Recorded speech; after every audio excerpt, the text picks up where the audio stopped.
Chapter 404. Xiahou Wujiang was killed by Chu Xiu before he could say what he wanted to say, but Xiahou Zhan had already fallen into a violent rage at this time. He had been dormant in his youth, and only emerged in his middle age, becoming the leader of the Xiahou clan. Xiahou Zhan was also a person with great ambition. There was no main bloodline among the direct descendants of the Xiahou clan. In theory, as long as you were a martial artist of the Xiahou clan and performed well, you could become the leader of the clan. This system was actually very beneficial to the Xiahou clan. While it increased the competition, it could also select the truly excellent successors. But Xiahou Zhan had always wanted to make the Xiahou clan his own, to make all the elders who were in the way get out, and the entire Xiahou clan would have to listen to his bloodline. Unfortunately, Xiahou Zhan's dream was now shattered. Xiahou Wujiang had all kinds of flaws, but the only thing he had was his talent, which was enough to look down on all the talents of the younger generation of the Xiahou clan. Xiahou Zhan's other sons might be more sensible than Xiahou Wujiang, but in this Jianghu where strength determined success or failure, without strength, everything was empty talk. In a rage, Xiahou Zhan began to attack Situ Li madly, wanting to finish him off and kill Chu Xiu. But seeing that he had achieved his goal, Situ Li continued to fight and entangle him. The martial arts of the phaseless demon sect were extremely strange, and they were clearly very good at this kind of situation. At this time on Chu Xiu's side, he had already killed one of the people he wanted to kill, but he did not recover his identity as Chu Xiu, and instead turned his gaze to Nie Donglu. For Chu Xiu, he was born in the Guanzhong torture room, and it did not matter whether he stood on the side of the righteous path or not. Even if he remained neutral like Xie Xiaolu and the other people of the World Alliance, no one would say anything about him. Just now, he had saved the people of Ba Mountain Sword Sect as a righteous person, and killed Chou Xiangzi. That was enough. It would not be good to be in the limelight anymore. However, Nie Donglio's actions disappointed Chu Xiu. Compared to Xiahou Wujiang, Nie Donglu was much more cautious. He followed closely behind the Northern Yan martial Dao masters and did not advance rashly. Instead, Chu Xiu could not find a chance to attack. Mr. Lu walked to Chu Xiu's side and said in a low voice, "This Nie Donglu is a character, just like his father, Nie Rinlong, not to be trifled with. The Xiahou Wujiang you killed was at best an arrogant playboy who relied on his talent and identity. Without the background of the Xiahou clan, his achievements were limited. Nie Donglu, on the other hand, is not simple. Although he is now the young master of the Loyalty Village, he can still thrive in the Jianghu even without that identity." Chu Xiu nodded. He had enmity with Nie Donglu for so long. Of course he knew what kind of person Nie Donglu was. That was why he wanted to find a chance to get rid of him. But now, it seemed that he would not have this chance. But at this time, Mr. Lu poked Chu Xiu and said, "You can't get rid of this enemy. Why don't you get someone else to do it? In any case, you have many chances to act here. No one will suspect you in the chaos." Chu Xiu was stunned. "You mean the people of Ba Mountain Sword Sect?" Mr. Lu smiled disdainfully. "Do you think the trash of Ba Mountain Sword Sect counts as your enemy? I am talking about that one." Chu Xiu thought about it and agreed. Looking at Teachertsen's appearance, he knew what the Ba Mountain Sword Sect was like. This kind of person did not even qualify to be his enemy. Following the direction of Mr. Lu's finger, Mr. Lu was actually referring to an old monk who was exceptionally brave despite his old age. He had killed several demonic Dao cultivators in succession. Chu Xiu frowned and said, "Who is this old monk?" Mr. Lu laughed strangely. "You killed his disciple, but now you don't even recognize his master? He is the master of Monk Ming Chen, who died at your hands last time, Elder Huizhan of the Vajra Institute. This person doesn't have much of a reputation in the pugilistic world. In fact, he's a nobody in the entire Temple of Great Light. However, this guy is very experienced. Even the current Vajra Yard's first seat, Su Yan, was taken care of by him in the past." Chu Xiu nodded. He looked at Huizhan with a hint of murderous intent. His enmity with the Great Light Temple should have been resolved on the surface. After all, the first seat of the Great Light Temple's vain thought Zen Hall, Su Yun, had spoken. But in reality, the group of martial artists from the Great Light Temple still looked at Chu Xiu with displeasure. Furthermore, they were very displeased. Chu Xiu knew what position he held in the hearts of these martial artists from the Great Light Temple when Ming Chen's senior and junior brothers challenged him one after another in the arena. Hui Zhan did not act against him under the pressure of Su Yun, but Chu Xiu believed that as long as he was alive, Hui Zhan would not let go of the hatred of killing his disciple. Also, with this old monk's seniority in the Great Light Temple, if he really wanted to find trouble for him, then the trouble would be great. Mr. Lu stood next to Chu Xiu and asked, "Do you need help?" Chu Xiu looked around and said, "Not for now. Too many people will attract attention. Let the people of the Phaseless Demon sect help me lure this old monk to the side. Just don't let the people of the Great Light Temple support him." Mr. Lu nodded. This kind of thing was what the Phaseless Demon sect was good at. At this moment, Hui Zhan did not sense the killing intent that someone in the distance revealed towards him. He was fiercely attacking, killing the demonic martial artists in front of him. Although he was old, his Buddhist martial arts allowed him to display incomparably fierce and overbearing strength. This time, Hui Zhan was actually very sullen. Of course, he wanted to take revenge for killing his disciple. Even if it was not for himself, he wanted to give Ming Chen, who was still in the underworld, an explanation. However, it was a pity that he had already promised Su Yun to let go of this grudge. Moreover, if he made a move against Chu Xiu now, it would affect the reputation of the entire Great Light Temple. Hence, from the start of the World Sword Sect Conference until now, Hui Zhan did not plan to make a move. He even advised and suppressed the other warriors not to act impulsively. It was just that Hui Zhan did not want to attack, but Chu Xiu wanted to attack first to gain the upper hand. At this time, when Hui Zhan attacked and killed those demonic path warriors, he was abnormally fierce and ferocious. For him, this was also a way to vent. Buddhists could not kill innocent people. But for all Buddhist warriors, as long as they were from the demonic path, none of them were innocent. Therefore, killing them was actually accumulating merit. It was not breaking the rules, but saving people. At this time, Hui Zhan was killing with this kind of mentality. In fact, he was also venting. The Phaseless Demon sect even used this mentality to lead Hui Zhan to the edge, away from the Great Light Temple. Then they retreated. Hui Zhan really did not notice this and was still attacking crazily. But at this time, Chu Xiu's figure suddenly appeared behind Hui Zhan. He took a step forward and the demonic qi and killing intent gathered around him. It turned into the annihilating heaven and earth, annihilating oblivion killing fist. It was simply a naked sneak attack. The people of the righteous path never liked to talk about rules with the demonic path warriors. Now that Chu Xiu attacked Hui Zhan, of course, there was no need to talk about those rules. Hui Zhan's whole body was full of Buddha's light. A Vajra shadow that was completely condensed from stellar energy appeared behind Hui Zhan. His hands were put together, and the Buddha's light was full. It collided with this palm. Immediately, the demonic blood qi scattered, but the Vajra shadow also faded. And the warriors who were struggling under Hui Zhan's hands just now were relieved. At the same time, they secretly cursed this old monk. He was even more ruthless than the demonic path. Once the fight started, it was completely a crazy stance of fighting with his life. Among the warriors who fought with Hui Zhan, there were people from the bright demon lineage and people from the hidden demon lineage. They had a good impression of Chu Xiu. After all, this person was in the limelight during the demonic path conference. This was the representative of the Shadow Demon sect, and he was even valued by the Phaseless Demon sect.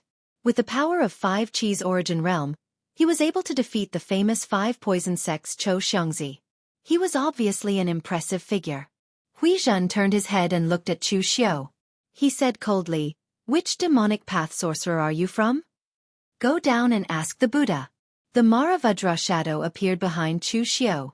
The evil demonic qi intertwined with the Buddha's light. With a palm strike, 2 completely different powers suddenly exploded and attacked Hui Zhan. Seeing this, Hui Zhan could not help but reveal a deep anger in his eyes. "So you're actually a demonic path sorcerer from the 6th demon sect." In the Jianghu, as long as Buddhist and demonic path cultivators were mentioned, almost everyone would subconsciously think of the 6th demon sect. As martial art practitioners of the Buddhist sects, the Great Light Temple naturally loathed sects like the 6th heavenly demon sect that could interfere with their Buddhist cultivation. They even viewed them as a thorn in their side. "You guessed wrong, so there's no reward." Chu Xiu took a step forward. The demonic qi and Buddha's light condensed to form an evil demon god shadow. Both of his hands formed a fist seal and landed. Half of it was a monstrous demonic qi, while the other half was a dazzling Buddha's light. It actually forced Huizhan to retreat continuously. There were no weaklings among the monks from the Great Light Temple. Huizhan was naturally the same. In his early years, he even had the ability to challenge the Vajra institution's first seat. Unfortunately, his mental state cultivation was not up to the mark. In the end, he stopped at the martial arts grandmaster realm. There was almost no hope for him to break through in this lifetime. Moreover, Huizhan was already old now. His qi and blood had deteriorated greatly. For a sect like the Great Light Temple that specialized in body refining techniques, aging was definitely the most terrifying thing. Even if Chu Xiao needed to conceal his identity and could not use the fast and slow 9 words formula or his own saber techniques, he could still suppress Huizhan in terms of pure strength. When the other demonic path martial artists saw that Chu Xiao alone could match or even suppress Huizhan, they also retreated and did not plan to get involved. This rising star of the demonic path, Lin Yi, was indeed very powerful. He was even able to suppress a veteran martial art practitioner from the Temple of Great Light. Looking at his power, he did not lose to Yi Tianxia from the Evil Pole sect, who was on a killing spree with his blood spear. Chapter 405. Among the younger generation of the Diabolism, the one who performed the best was the Holy Maiden of the moon-worshipping cult. Of course, no one knew how old she was, but the moon-worshipping cult announced that the Holy Maiden of this generation had yet to mature, so she was probably still young. Besides the Holy Maiden of the moon-worshipping cult, Yi Tianxia's performance was the most dazzling. His own strength was unparalleled, and with the blood dragon spear in his hand, he was invincible. Almost all the warriors at the 5 Qi's origin realm could not withstand 3 strikes from his spear. After defeating his opponent, Yi Tianxia subconsciously looked over at Chu Xiao. After all, he had fought with Chu Xiao during the Diabolism meeting. However, that was just a test, and not the true strength of both parties. Hence, Yi Tianxia also wanted to see how strong this Lin Yi was. However, when he saw the intense battle between Chu Xiao and Huizhan in the distance, Yi Tianxia raised his dashing eyebrows. Where did this Lin Yi come from? He was actually able to fight head-on with a monk from the Great Light Temple to this extent. Although he was just an old monk, he was still a warrior at the Unity of Heaven and Man realm from the Great Light Temple. This made Yi Tianxia feel a little pressured. He was an elite secretly cultivated by the Omniscient sect. It could be said that the entire Omniscient sect had devoted all its resources to him, just so that he could rise. In fact, Yi Tianxia himself thought so too. In his opinion, the younger generation of the Diabolism should respect him. His goal was to become an existence like Feng Qishao and Zhang Qingzhen. Unfortunately, he had suffered some setbacks the first time he stepped out of the Omniscient sect. First, there was Lin Yi, whose strength was unfathomable, in the Diabolism. Then, there was the Holy Maiden of the moon-worshipping cult whose strength was also unfathomable. On the side of the righteous path, although Zhang Qingzhen and Zhong Xian did not come, Feng Qishao, who was ranked 3rd, had terrifying strength. At least, before Yi Tianxia stepped into the Unity of Heaven and Man realm, he would not have the courage to attack Feng Qishao. Shaking his head, Yi Tianxia cast these useless emotions aside. Yi Tianxia, was a unique existence in Jianghu for practicing the skills of a ferocious beast as a human. He believed that his future would definitely not be limited to this. He might not be able to defeat 7th young Master Feng and the others now, but in the future, these people would definitely be trampled under his feet. At this time, Chu Xiao did not know what Yi Tianxia was thinking. He was fighting fiercely with Huizhan. Although the old monk was old, he still retained a very strong combat power. The punch from his skinny arm still had the power to shake mountains. Sensing the killing intent emanating from Chu Xiao's body, Huizhan sneered and said, "This old monk has eradicated countless villains and evildoers like you in this lifetime. I don't even know how many of those devil path experts who have been famous for a long time have died in my hands. A little devil brat like you wants to kill me? Dream on." As soon as he finished speaking, the Buddha aura around Huizhan's body erupted, and a 4-armed 2-faced Vajra shadow faintly condensed behind him. Among the Vajra shadow, the first side was a Vajra with angry eyes, fierce and brutal. The other side was a solemn Bodhisattva, vast and compassionate, bemoaning the state of the universe and pitying the people. This was the true essence of the Furious Vajra Heart Sutra. The heart of a Bodhisattva, the means of a Vajra. Kill 1 person to save 10. The Furious Vajra Heart Sutra was only to save people, not to kill. If one fell into anger, one would fall into a disadvantageous position, and it would be easier for one to go berserk. The Vajra department had the largest number of people among the 6 major martial arts departments of the Great Light Temple, but it was not the strongest. The reason was that although the monks of the Vajra department could cultivate faster in the early stages, there were very few martial artists who could truly comprehend the true essence of the furious Vajra Heart Sutra. Now that the Vajra department's first seat Su Yan had comprehended it, Hui Zhan had also comprehended it. However, he had comprehended it a little too late. His lifespan was coming to an end, and his qi and blood were declining. He no longer had the qualifications to become a martial arts master. The Vajra department's two-faced Vajra, which was glowing with resplendent Buddha light, emitted an imposing aura. As Su Yan's punches landed, the two-faced Vajra also condensed a huge palm of righteous qi, which blasted towards Chu Xiao. Hui Zhan's sudden outburst of power was shocking. Chu Xiao's figure retreated quickly, and his hands formed a seal. A blurry Buddha shadow appeared behind him, and its appearance could not be seen clearly. However, it gave off an extremely huge feeling, as though it could contain all things. Vajra divine power, sea of all rivers aspect. Hui Zhan's series of violent attacks were all contained by Chu Xiao's sea of all rivers aspect. However, Chu Xiao was not familiar with using this dharma, and its defensive ability was far weaker than Chu Xiao's Duga seal. It only lasted for a short while before it was completely defeated by Hui Zhan. However, this was enough. At this moment, Chu Xiao had already condensed his devil qi to the extreme, and the killing intent of the selfless killing fist fused with the monstrous devil qi. As Chu Xiao's punch landed, a realistic yet illusory devil god's roar rang out around him. When this punch landed, the devil qi and evil qi suddenly erupted, and the Buddha light was torn apart. The two-faced Vajra department behind Hui Zhan immediately collapsed. Moreover, this was not the end.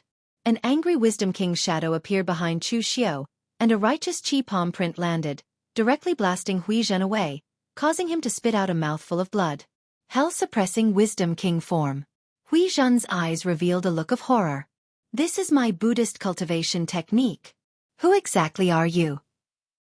In fact, when Chu Xiao had just made his move, Hui Zhan had already sensed a trace of Buddhist cultivation technique from the person in front of him. Although the great Vajra divine power mainly cultivated one's own strength, Hui Zhan could still sense some traces of Buddhist cultivation technique. However, later on, Chu Xiao had used the Mara Vajra form, which also made Hui Zhan subconsciously think that Chu Xiao was a member of the 6th demon sect. It was not until now that Chu Xiao had used the hell-suppressing Wisdom King form that Hui Zhan was sure that this Chu Xiao had definitely cultivated Buddhist cultivation technique. Chu Xiao's figure was like the wind, devil qi surging, and his killing intent exploding. As he attacked wildly, he said, "I've said it before, go down and ask your Buddha." However, there doesn't seem to be any Buddha down there. It's the same if you ask Ksitigaba Bodhisattva. They are all from your Buddhist lineage. I believe he will be very happy to answer your questions. Hui Zhan was forced to retreat step by Chu Xiao's attacks. His internal organs were shaken, and while resisting, blood could not help but flow out of his mouth. Chu Xiao's actions could be considered bullying the elderly, constantly depleting the other party's strength and vitality. For a martial artist like Hui Zhan who was at the end of his lifespan, he was bound to become weaker the more he fought. However, Chu Xiao did not feel guilty. Chu Xiao had never taken the so-called dignity of the martial Tao seriously. To him, the martial Tao was just a method to kill his enemies. If he won, he would stand. If he died, he would lie down. As long as he could get rid of the enemy in front of him, Chu Xiao had always been unscrupulous. This old monk Hui Zhan had a grudge with him for killing his disciple. It could be said that they could not live under the same sky. Although Chu Xiao was using Guan Siyu to temporarily suppress this matter, as long as this old monk Hui Zhan was still alive, he was like a time bomb that could suddenly explode at any time. After being continuously suppressed by Chu Xiao, Hui Zhan's eyes also revealed a hint of determination. People were afraid of death, but Hui Zhan was not. In theory, a martial artist at the unity of heaven and man realm could live for 200 years, but in reality, there were not many who could live to 200 years old. Hui Zhan had already lived for more than 180 years, which was almost enough. Back when he was at the Great Light Temple, he had already felt that his lifespan was about to be exhausted.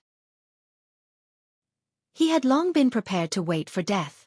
However, Hui Zhan's only pity was that his disciple Ming Chen had clearly improved his talent and strength, but in the end, he had died a violent death. Hui Zhan could not avenge Ming Chen, but he believed that the others in the Vajra Institute would not forget.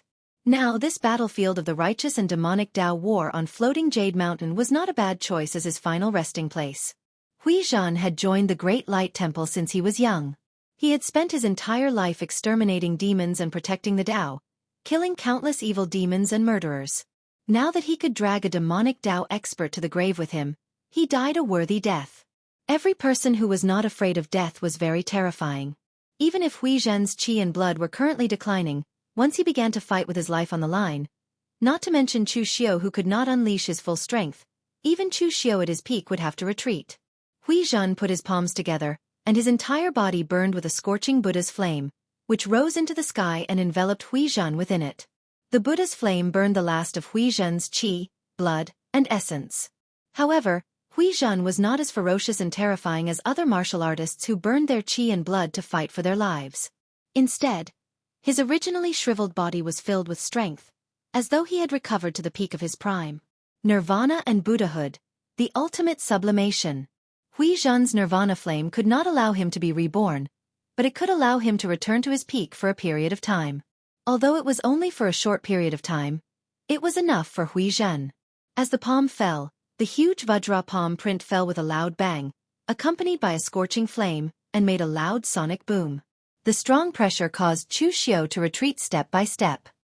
He condensed the form of all rivers into the sea to resist, but it was almost instantly destroyed by this palm.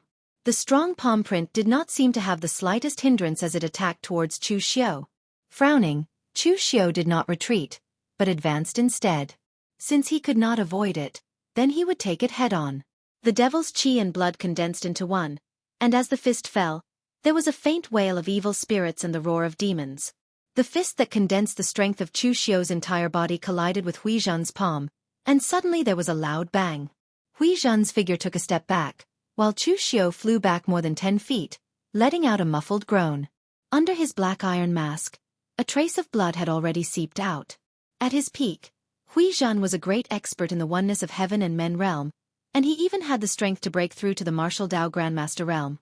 In other words, even if Hui Zhan was compared to the current Mr. Liu at his peak, he was probably not much better. Fighting against such an existence, Chu Xiu was at a disadvantage in all aspects. On the other hand, Hui Zhan did not stop moving, and directly attacked Chu Xiu again. He did not have much time left. The boundless Buddha's flame condensed into the shape of a Buddhist commandment blade, which was held in Hui Zhan's hand. The Vajra blade, with a merciful heart. The merciful demon slayer blade. Hui Zhan had practiced this blade for hundreds of years, but in the end, he abandoned the blade, because the key to this blade was not the blade, but the merciful and murderous blade intent. Chapter 406. Hui Zhan's merciful demon slayer saber had been cultivated for hundreds of years. This saber technique was not very famous in the Great Light Temple. It was evolved from the Great Light Temple's merciful saber, and it was considered a mid-level martial arts technique. However, any martial arts technique that had been cultivated for hundreds of years was extremely terrifying. Hui Zhan's merciful demon slayer saber was such a technique. The saber fell. Although this saber carried a majestic and powerful force, the core of it was merciful to stop killing. To stop killing by killing, to save the world. The moment Chu Xiu was targeted by the merciful demon slayer saber, his figure began to retreat. Hui Zhan, the old monk, wanted to fight to the death with him, but Chu Xiu did not want to fight to the death with Hui Zhan. He was here to resolve trouble, not to cause trouble.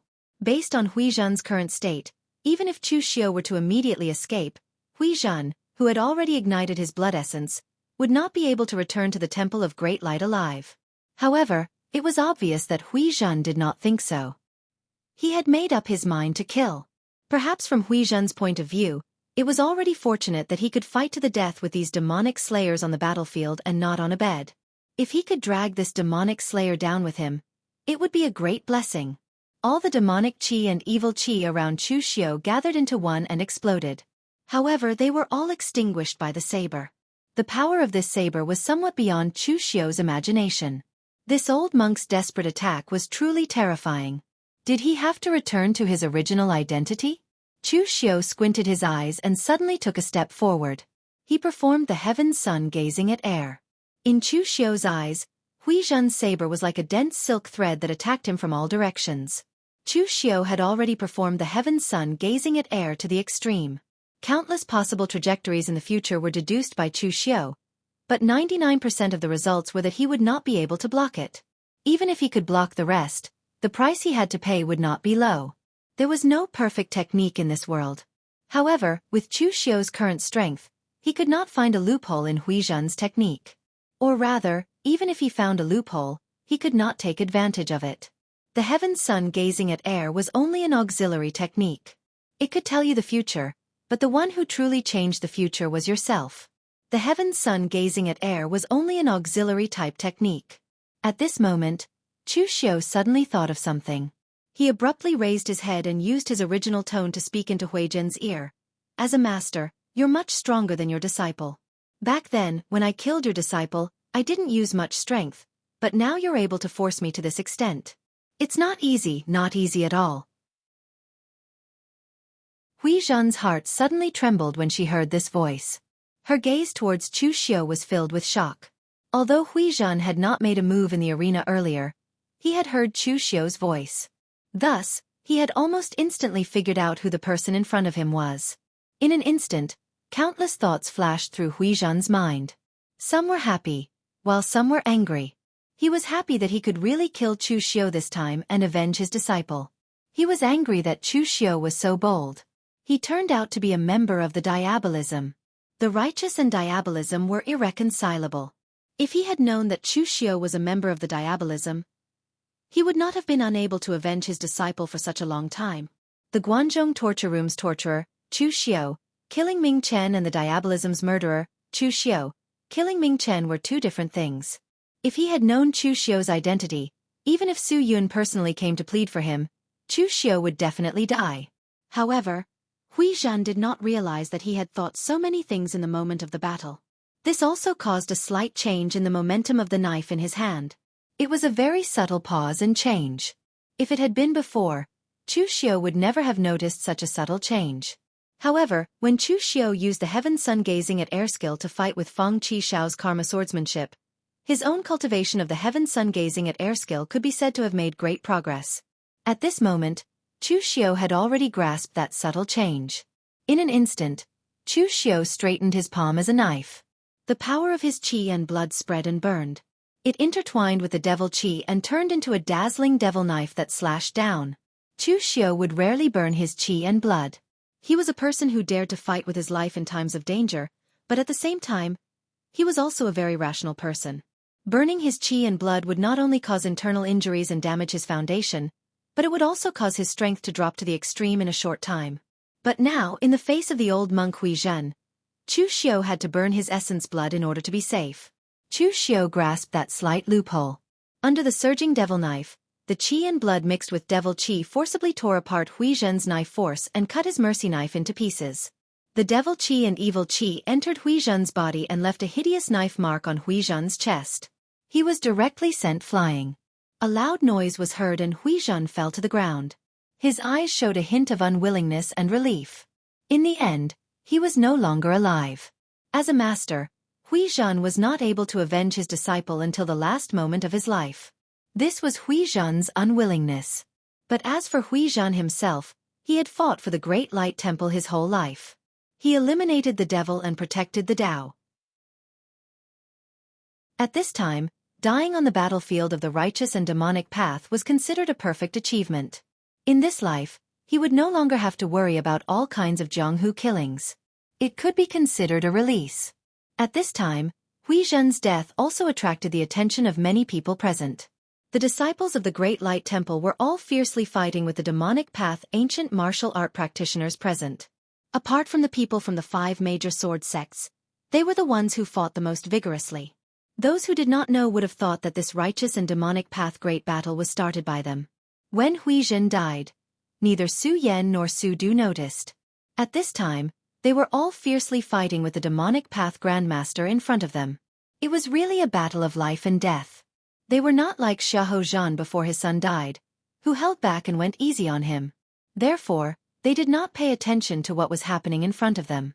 But as the other ancient martial art practitioners from the Great Light Temple shouted, they realized that Huizhan had actually died here. A hint of anger appeared in Su Yan's eyes. Although Huizhan was 1 generation younger than him, he had taken good care of him when he was young. He had brought Huizhan here to let him relax and forget about Mingchen's death. He did not expect Huizhan to die on floating Jade Mountain just like that. This made Su Yan feel that Huizhan's death was caused by him. Therefore, Su Yan even wanted to immediately kill Chu Xiao. However, his opponent was a martial Dao grandmaster from the 6th Demon Sect. The strength of the 6th Demon Sect's ancient martial art practitioners might be a little weaker in a head-on fight, but when combined with their strange methods, they were very troublesome to deal with, leaving people helpless. Just by looking at the battle between Shen Baochen and the sect leader of the 6th Demon Sect, Yi Buoxuan, anyone with a discerning eye could see that Shen Baochen's strength was actually far superior to Yi Buoxuan's. In the end, he was entangled by Yi Buoxuan for such a long time. One could imagine how difficult it was to deal with the 6th Demon Sect in this aspect. Su Yan was about to break free, but he was instantly stopped by the martial Dao grandmaster from the 6th Demon Sect. This made him furious, but there was nothing he could do. On the other side, after killing Huizhan, Chu Xiao also suffered some damage to his vitality. At the same time, he also felt a powerful pressure and killing intent landing on him. It did not feel good to be targeted by a martial Dao grandmaster powerhouse. Chu Xiao also had a premonition that he should keep a low profile. Therefore, Chu Xiao directly turned around and fled. He informed Mr. Liu and asked the people from the Phaseless Demon Sect to cover him while he fled to the edge, changed his clothes and took off his mask. He became the Chu Xiao from the Guanzhong torture room again, except that his face was slightly paler than before. After changing back to his original identity, Chu Xiao did not continue to attack. Instead, he moved closer to the people from the World Alliance. The entire floating Jade Mountain was in a state of chaos. Only the people from the World Alliance and a few other sects, as well as famous rogue cultivators, wanted to maintain a neutral stance so they did not attack. The righteous and demon sects did not make things difficult for them either. The people from the 5 great sword sects wanted to drag people down with them. It was enough that there were so many righteous sects participating, so they did not care about their numbers. The people from the demon sect were not idiots. They really did not want to provoke anyone. This time, the martial artists from the demon sect were only here for the demonic creation flag. Since the people from the World Alliance were not going to attack, they had nothing better to do than to provoke them. Therefore, in the entire floating Jade Mountain, there was only this small area that was peaceful. At this moment, seeing Chu Xiao come over with a pale face, as if he had overexerted himself, Xie Xiaolu was surprised. He was about to open his mouth to ask something, but he swallowed the words that were just about to leave his mouth. Xie Xiaolu was a man of few words, but he was also a discerning person. He knew what to ask and what not to ask. The battle between the righteous and demon sects was a complete mess. Who knew who Chu Xiao had gone to kill? Naturally, since Chu Xiao had not called for him, he would not say anything. Therefore, the question he was about to ask turned into a casual chat. Brother Chu, both the righteous and demon sects have sent out so many experts. Who do you think will win in the end? Chu Xiao narrowed his eyes. There is no winner. Both sides are losers. Xie Xiaolu was stunned. He did not understand why Chu Xiao would say that. Either they won, or they lost, or they tied. In the end, Chu Xiao said that both sides lost. What did that mean? However, before Xie Xiaolu could ask any questions, Chu Xiao said, "Just wait and see. It is almost over. When the time comes, the results will naturally be clear." The result of this righteous and demon sects war was not something Chu Xiao said. It was bound to happen. Chu Xiao's arrival caused some changes to the righteous and demon sects war. Perhaps those who should have died did not die, but those who should have lived died. Those who should have come did not, but many who should not have come did. However, Chu Xiao's butterfly effect was limited. He could only influence a small number of people.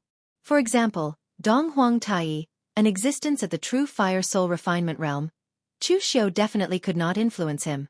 The true power ratio between the righteous and demon sects had not changed, so the final result should not have changed. Chapter 407.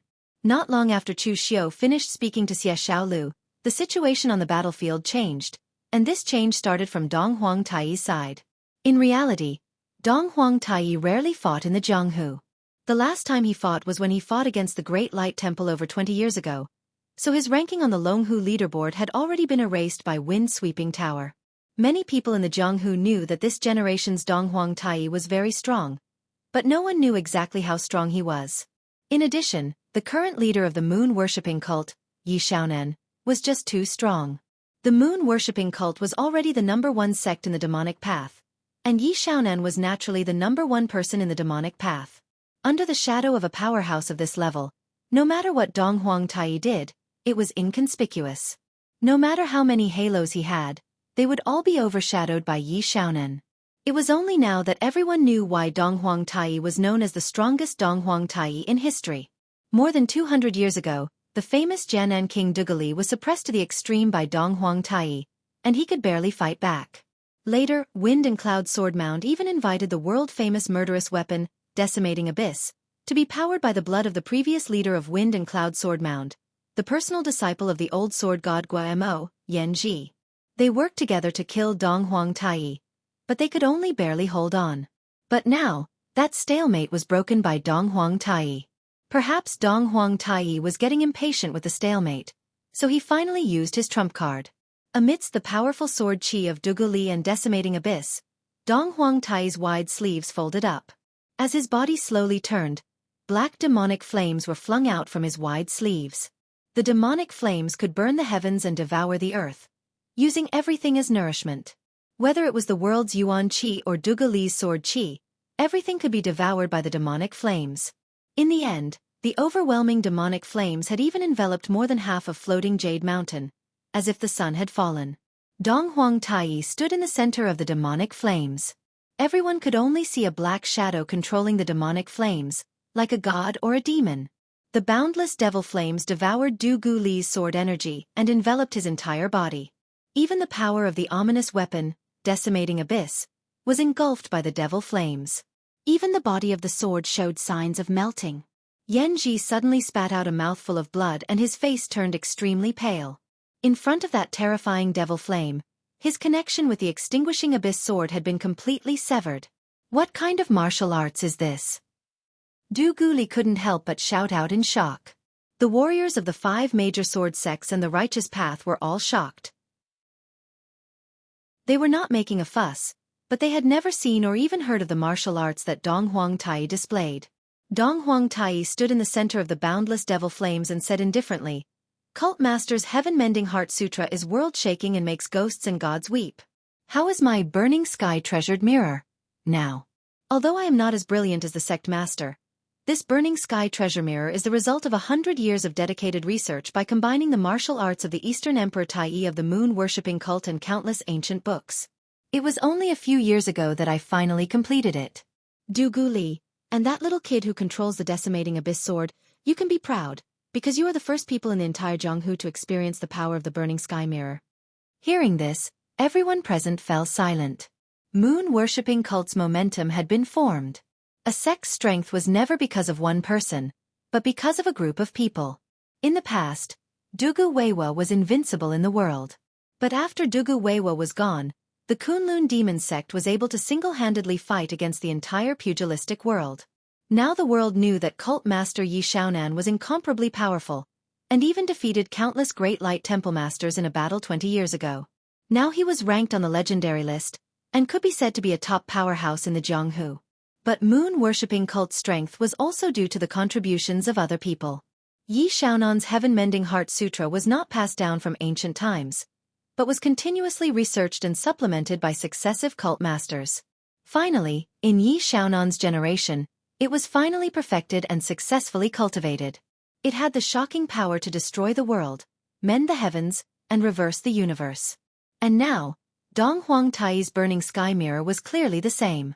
It was created by him based on the techniques and ancient books of Dong Huang Taiyi. It was incomparably powerful, and now it seemed to have the power to burn the heavens and devour the earth. Creating a cultivation method was very simple. Let alone a martial Dao grandmaster, even an ordinary martial artist could occasionally have a flash of inspiration and create some moves. However, the difference was whether the cultivation method you created was strong enough and whether it was qualified to be passed down. Predecessors were not necessarily stronger than modern people, and ancient techniques were not necessarily stronger than the techniques created and researched by modern martial artists. It was just that the techniques that could be passed down from ancient times were all fine products. But whether it was ancient times or now, a martial artist who could create a powerful technique must be a martial arts master with amazing talent. Yi Xiaonan was such an existence, and so was Dong Huang Tai. Dong Huang Tai and the other 9 god Magus were named after the 9 gods in the legends of the Chu land. Legend had it that Dong Huang Tai was the sun god, the emperor who controlled the power of the sun, and so on. So the burning sky mirror that Dong Huang Tai had created could be said to be specially created for god Magus of Dong Huang Tai's lineage. Even if Dong Huang Tai died, the next generation of Dong Huang Tai could still cultivate the burning sky mirror. It could be said that Dong Huang Tai alone had raised the strength of all the Dong Huang Tai of moon-worshipping cult by a large margin. For the current righteous sects, they did not know whether the devil path had risen or not, but the strength of moon-worshipping cult had far exceeded their imagination. And just as everyone was still in shock, Dong Huang Tai's figure rose into the air, and the burning sky demon flame around him condensed into a point and exploded with a loud bang. Du Guli could not hold on any longer. His sword momentum collapsed, and his figure was sent flying by Dong Huang Tai. He spat out a mouthful of blood, and his face was pale. His burning sky sword technique was also incomparably powerful, but it was also a flame. Now, the burning sky sword technique was suppressed to the extreme by Dong Huang Tai's burning sky mirror. Perhaps there was a reason for this, but the most fundamental reason was still the person. They were both refined by true fire, but he, Du Guli, was not as good as Dong Huang Tai. And at this time, because the extinguishing abyss sword was no longer under Yanji's control, it was still flying around randomly. Dong Huang Tai coldly snorted, and the burning sky demon flame completely enveloped the extinguishing abyss sword. In an instant, a powerful heat descended, and actually completely melted the extinguishing abyss sword. With a wave of one hand, the extinguishing abyss sword that had already turned into a ball of molten iron was remolded. A long blade covered in black flames was born from the demonic flames, and Dong Huang Tai grabbed it in his hand. In an instant, a ferocious aura erupted. This extinguishing abyss sword, which even swordsmiths could not refine in the past, was now completely melted in the hands of Dong Huang Tai's burning sky demon flame, and was even remolded. Dong Huang Tai said indifferently, "This extinguishing abyss sword is not bad. Your storm sword tomb has been keeping it for so many years, but you still haven't figured it out. Now, it's time for a new owner. From now on, there will no longer be an extinguishing abyss sword in the martial world, only a burning sky blade." On the side of the righteous sects, their faces were ashen, especially those from the 5 great sword sects.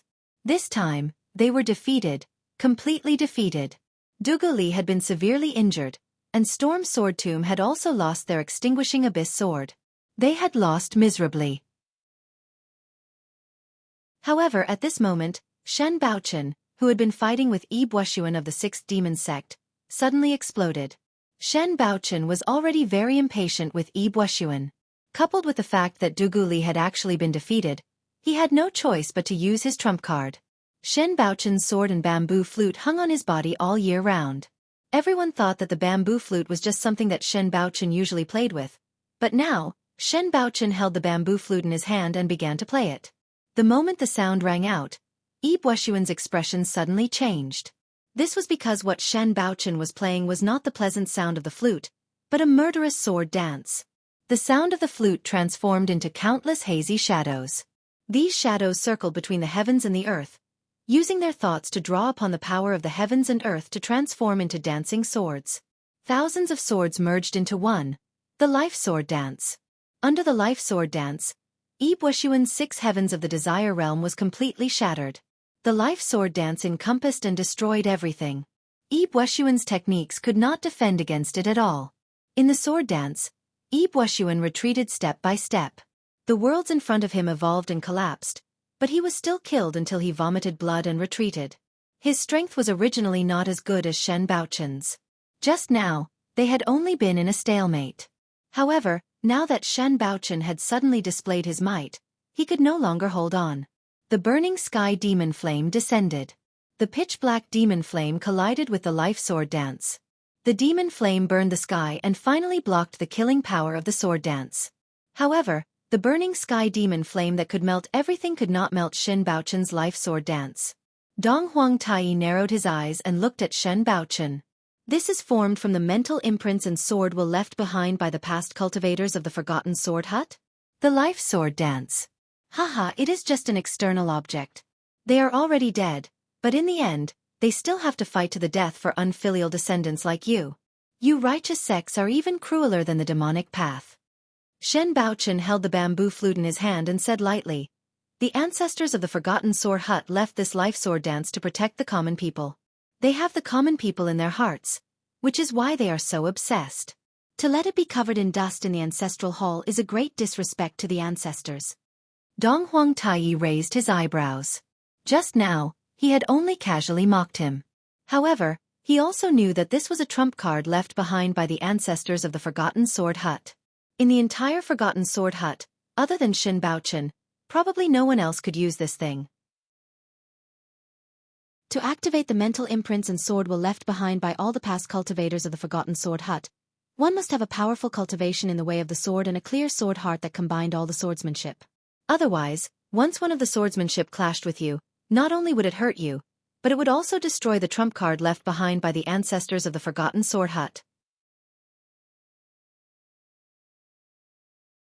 Chapter 408. The battle between the orthodox and diabolical lineages had reached its most intense moment. Dugu Li had been severely injured by Dong Huang Tai, while Yi Buoxuan had been injured by Shen Baochun. On the surface, both sides seemed to have suffered about the same amount of damage. The martial Dao grandmasters on both sides were already injured. There were also countless warriors at the Unity of Heaven and Man realm or the Five Qis origin realm. It was abnormally tragic. In the current situation, continuing to fight would still result in both sides suffering losses. In the end, both sides would probably have to increase their strength. Moon-worshipping sects Yi Xiaonan had not made a move yet, nor had the old monsters of the hidden devil lineage. Similarly, on the side of the five major sword sects, Wind Cloud Sword Tomb, and the other sects had not used their full strength. Moreover, when the time came, it would not be a battle between the orthodox and diabolical lineages on Floating Jade Mountain, but a battle between the orthodox and diabolical lineages. Both the diabolical lineages and the orthodox lineages did not want to repeat this pugilistic world catastrophe. Therefore, both sides had agreed to temporarily hold back. Dong Huang Tai stood with his hands behind his back and said in a low voice, "If you've had enough, then hand over the demonic creation flag. If you haven't had enough, then fine. The diabolical lineage will still accompany you to the end." Shen Baochun was silent for a moment. Just as everyone thought he would say something, Shen Baochun swung his hand and threw the demonic creation flag to Dong Huang Tai. "You've already gotten what you want. Leave Floating Jade Mountain, or the five major sword sects will accompany you to the end." Everyone present was puzzled. Shen Baochun had been too straightforward. He had given the demonic path the demonic creation flag without even saying a word. Was he admitting defeat? However, some knowledgeable warriors agreed with Shen Baochun's actions. In the current situation, there was no point in delaying the handing over of the demonic creation flag. The orthodox lineages had already lost. Since they did not want to fight the diabolical lineages to the end, there was no benefit in continuing to be entangled. It would only increase the number of casualties and become a laughingstock. Dong Huang Tai took the demonic creation flag, but there was no joy on his face. He swung the flag, and instantly, demonic qi surged from Floating Jade Mountain. Countless diabolical path warriors looked at Dong Huang Tai.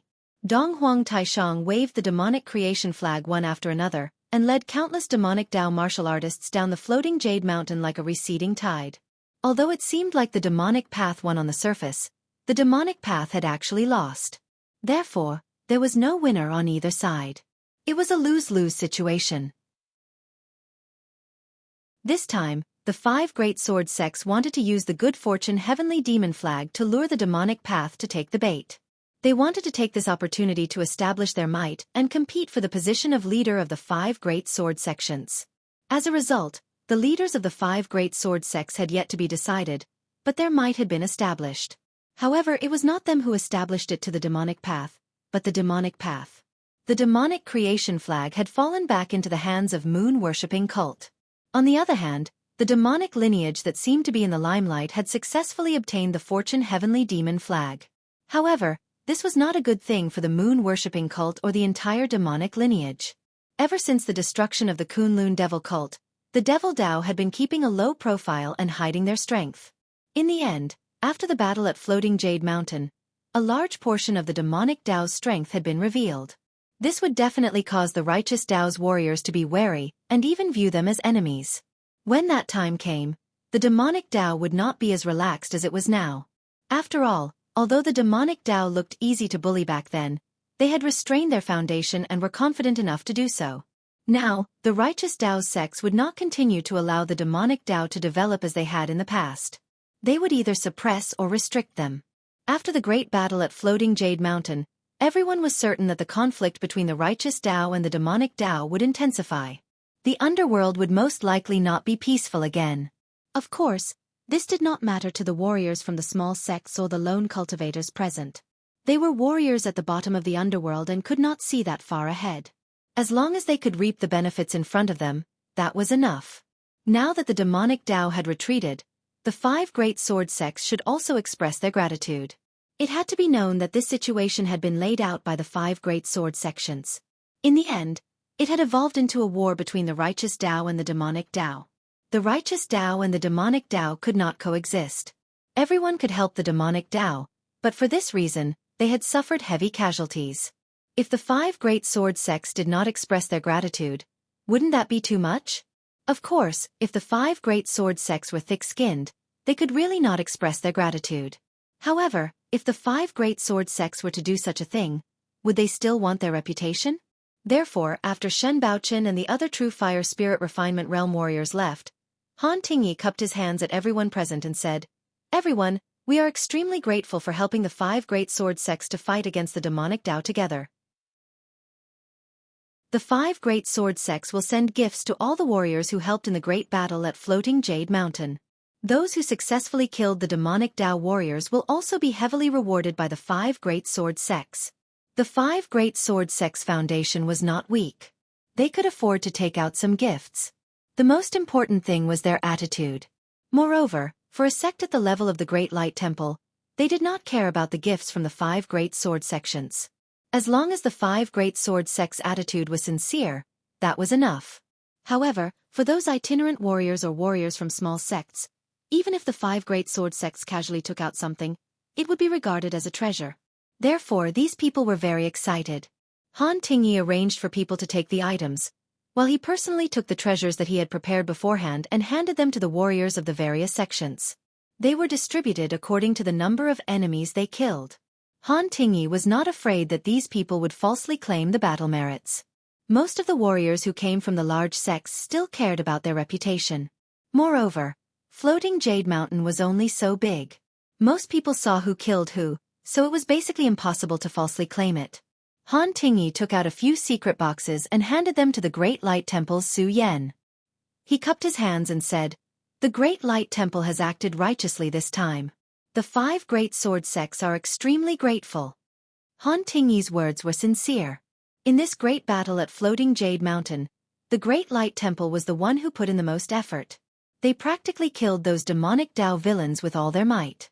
In terms of exterminating demons, the Great Light Temple really did not hide anything. However, the losses on the Great Light Temple's side were not small either. Other than Huizhen, who was killed by Chu Xiao, the Great Light Temple also lost a warrior at the Unity of Heaven and Man realm, as well as several warriors at the 5 Cheese Origin realm and the 3 Flower Summit realm. Su Yan put his palms together and said with a solemn expression, "The Great Light Temple did not act because of so-called loyalty. It was only to exterminate demons and protect the Dao. This time, even if the 5 great sword sects were not in charge and it was the Daoist lineage, the Great Light Temple would also not hold back and kill those demonic Dao villains." Su Yan's words made Han Tingyi feel a little awkward. Su Du chuckled and said, "I say, junior brother, you speak so bluntly. It's very embarrassing." Su Yan glanced at him and said, "A monk does not lie. The people of the Great Light Temple have always been this straightforward. I can't say those polite words that pretend to be polite." With Su Du's interruption, Han Tingyi became even more awkward. He could only throw out a few polite words and immediately turn to the others. When it was Chu Xiu's turn, his reward was also personally handed out by Han Tingyi. This time, Chu Xiu was representing the Guanzhong torture room, so he naturally had the right to be treated like this by Han Tingyi. Looking at Chu Xiu, Han Tingyi's attitude was quite good. He even let Chu Xiu choose his own reward. Chu, you won second place in the arena this time. The reward for the blood transformation blade is what you deserve. Also, you stood on the side of the orthodox path this time and killed Chou Xiongzi of the Five Poison sect, eliminating this cruel and ruthless demonic Dao villain. Are you prepared to get medicinal pills or techniques or something else? Han Tingyi's attitude towards Chu Xiu was naturally not because he appreciated Chu Xiu and saw him in a different light, but because of Chu Xiu's previous attitude. The Guanzhong torture room was not considered the orthodox path or the demonic Dao, but Chu Xiu had stood on their side and even killed Chou Xiongzi, who was quite famous in the Five Poison sect. In Han Tingyi's opinion, Chu Xiu was a young chivalrous man with a righteous heart. Although his actions were a little extreme, he was still very clear when it came to righteousness. As a martial Dao grandmaster, Han Tingyi naturally would not understand juniors like Chu Xiu in detail. Therefore, he had only heard about them through hearsay.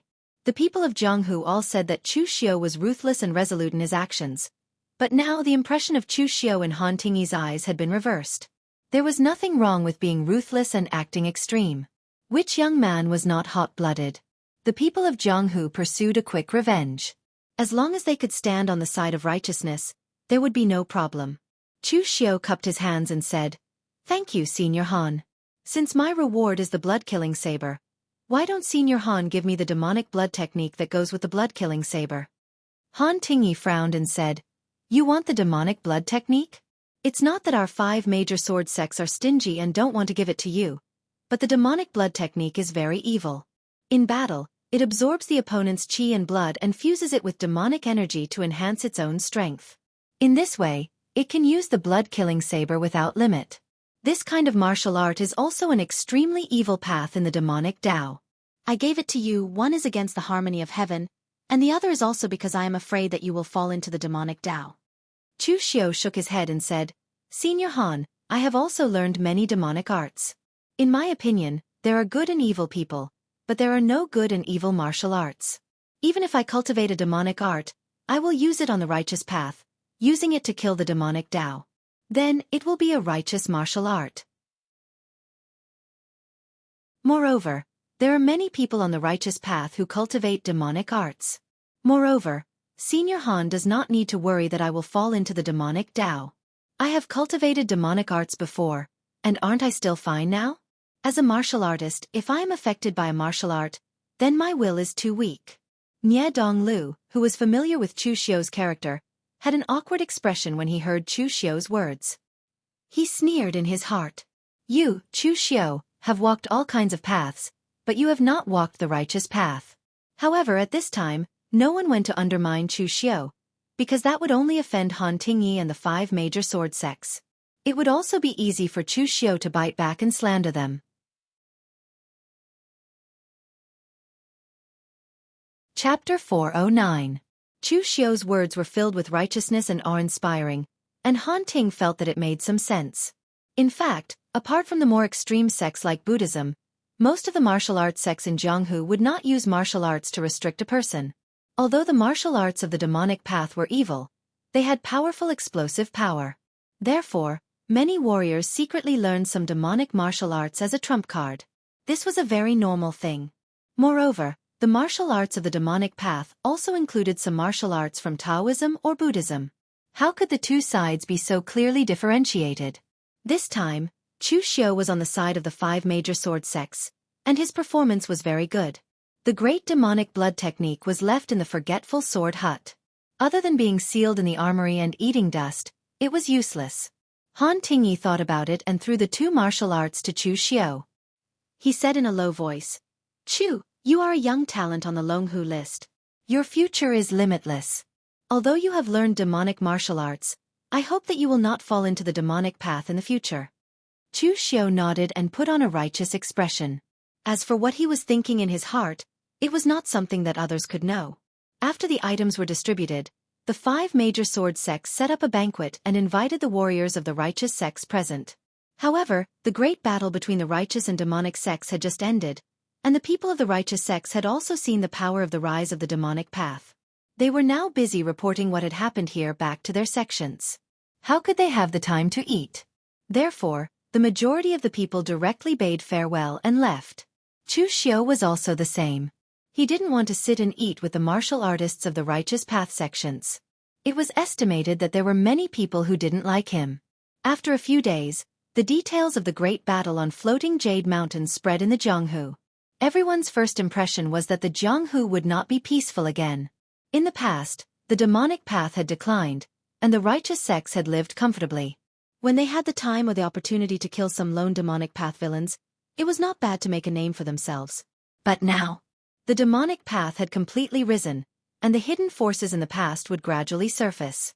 At that time, the conflict between the righteous and demonic branches would intensify. In short, it would not be a good thing. Of course, the most unlucky among them should be the Forgetful Sword Hut. Even many people in the Jianghu felt pity for the Forgetful Sword Hut. The most outstanding performance in this battle was not Wei Shuya, who was the last survivor of the 9 heavens demons, but East Emperor Tai of the moon-worshipping sect. The demonic moon-worshipping sect was monstrous, and East Emperor Tai was even more amazing.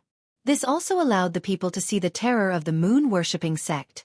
This generation of moon-worshipping cult was even the most powerful generation in the history of moon-worshipping cult. Yi Xiaonan was shockingly talented, and his heaven-mending heart sutra was unparalleled under the heavens. He was the most revered person in the martial world, and could be said to be the #1 person of the demonic path. Eastern monarch Tai was the most powerful god Magus in the history of moon-worshipping cult. Once he took out the sky-burning mirror, he was able to suppress Du Guli.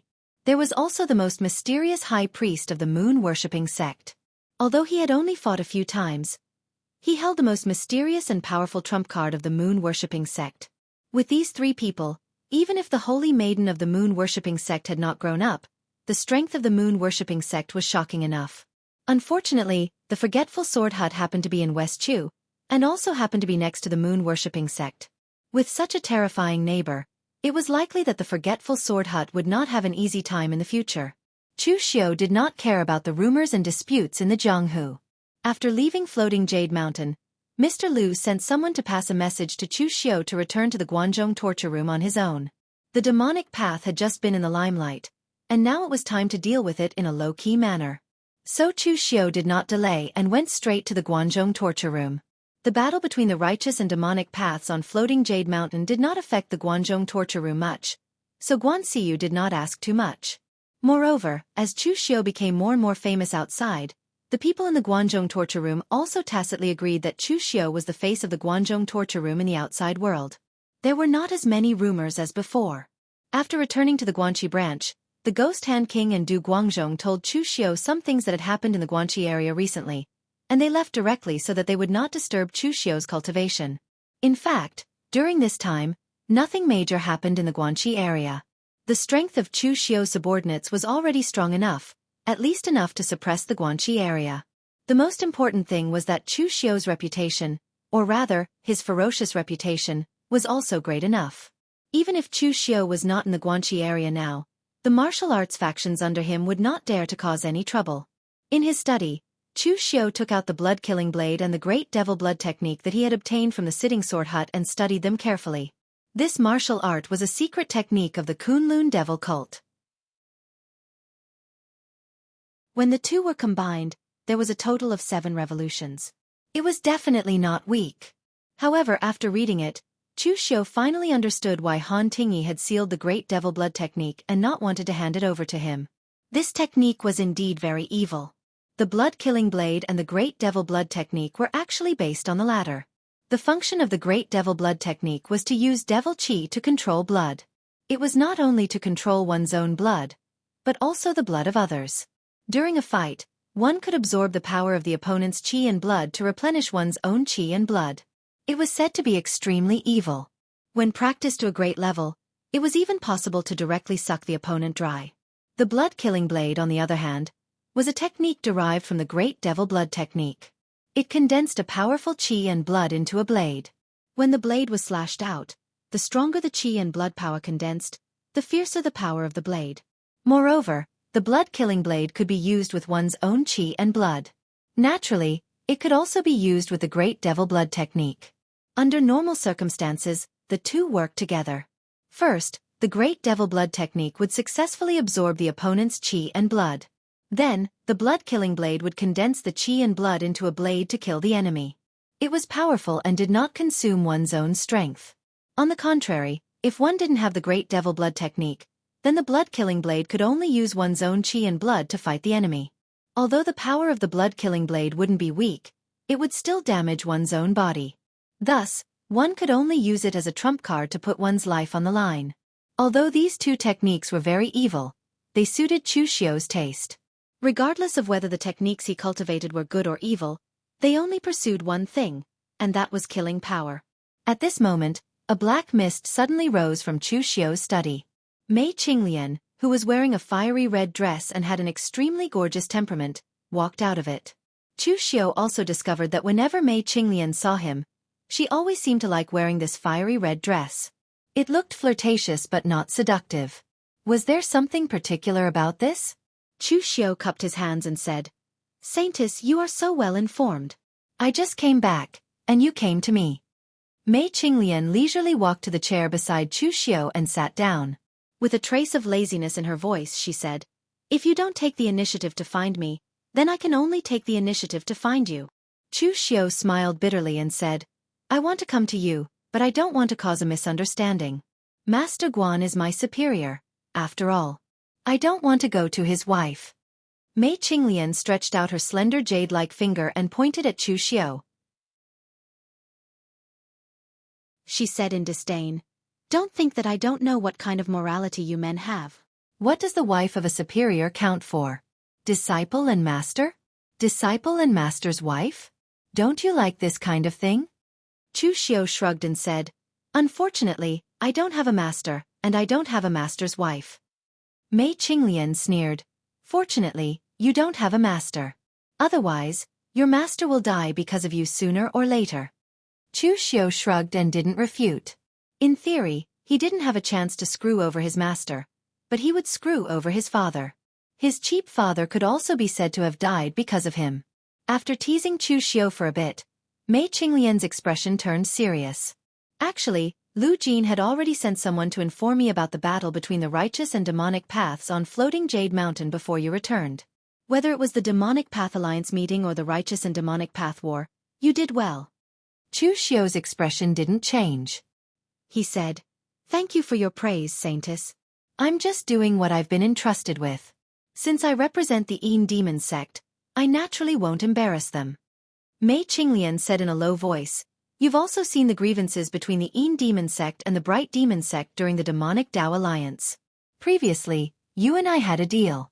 Now that we're on the same side, I'll formally ask you, are you willing to stand on the side of the Yin Demon sect?"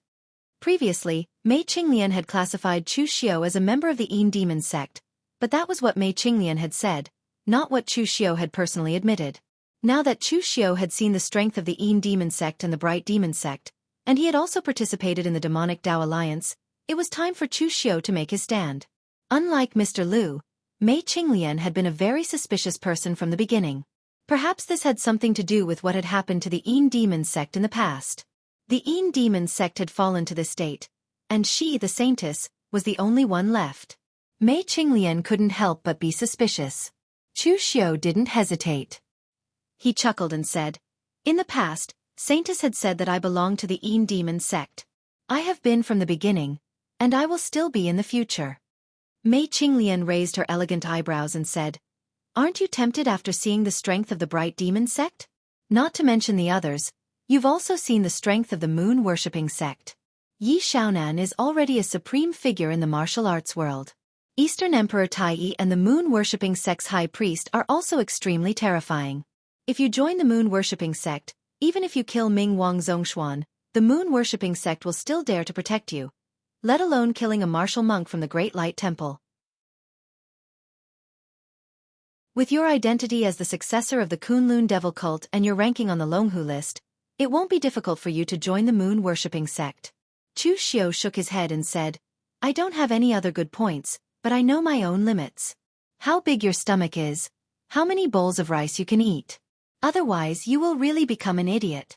In the past, when the Kunlun devil cult was still around, the moon-worshipping sect didn't care about it, let alone now that the Kunlun devil cult is gone.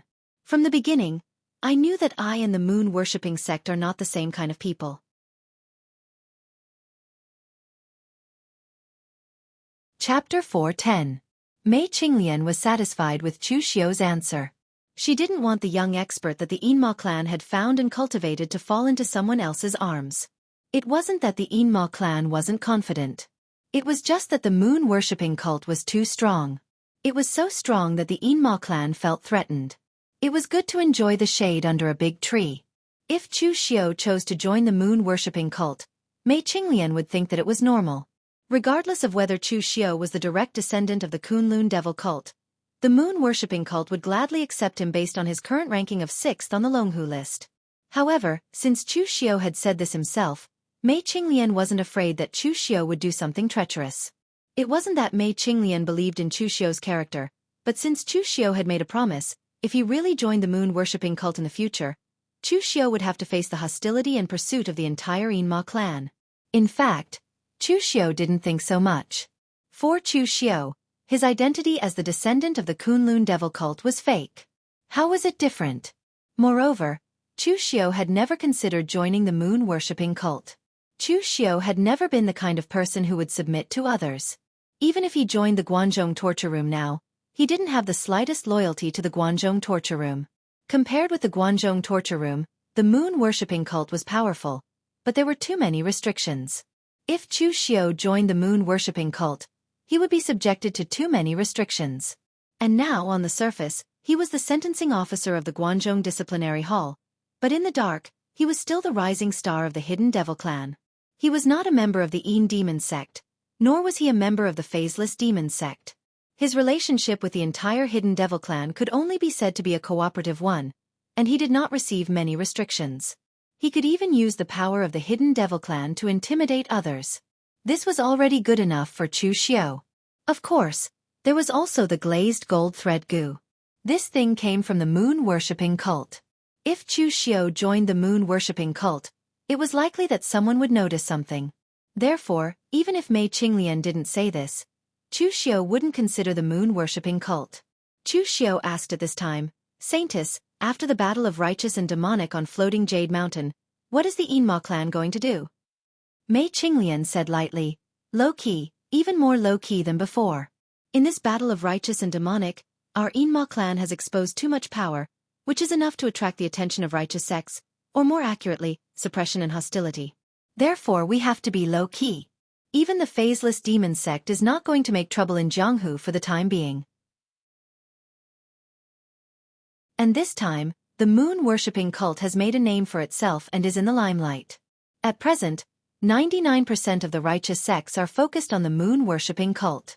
Even if the sky falls, the moon-worshipping cult will hold it up. Therefore, as long as our Yinma clan remains low-key, nothing will happen. Chu Xiu raised his eyebrows and said, in this case, isn't the moon-worshipping cult in the limelight the one who will suffer in the end? Mei Qinglian sneered, the moon-worshipping cult will suffer? Yi Xiaonan is smarter than anyone else. There are no fools in the moon-worshipping cult. How can they be willing to be targets? Our Yinma clan needs to be low-key, while the moon-worshipping cult will be even more high-profile. The reason is very simple. The so-called #1 demonic sect in the past was just said by some busybodies. But after the battle of righteous and demonic on floating Jade Mountain, the reputation of moon-worshipping cult as the #1 demonic sect has almost been established. Although fame was something that could not be seen or touched, it was very useful for a top-notch sect. If it weren't for that, the 5 great sword sects would not have gone to such lengths to vie for the position of the strongest amongst the 5 great sword sects. The reputation of the moon-worshipping cult has been established. I'm sure that there will be countless demonic martial artists who will choose to join the moon-worshipping cult. Even if there is only 1% or 1/1000 of them, the moon-worshipping cult will still benefit. Chu Xiu couldn't help but shake his head when he heard this. Whether it was the moon-worshipping cult or the Yinma clan, this group of demonic martial artists were ruthless and cunning. No matter how they schemed against him, they would not suffer a loss. The Inma clan was low-key and forbearing. They did not take the initiative to steal the limelight for safety, while the moon-worshipping cult was high-profile for reputation and benefits. Anyway, both sides would not suffer a loss. After chatting with Mei Qinglian about the demonic martial artists for a while, Mei Qinglian also left. She couldn't leave the Guangzhong area for too long, otherwise it would definitely arouse suspicion. After Mei Qinglian left, Chu Xiu had a leisurely time. No one came to disturb him, so Chu Xiu had been cultivating in seclusion. While cultivating his realm, he was also honing his martial arts. Especially the great demonic blood technique and the blood transformation saber, these two martial arts, Chu Xiu also used this time to familiarize himself with them. More than 20 days later, Chu Xiu was still cultivating, but in the lobby courtyard of the Guanxi branch, Tangya was leisurely basking in the sun, holding a plate of melon seeds in his hand, eating them with relish.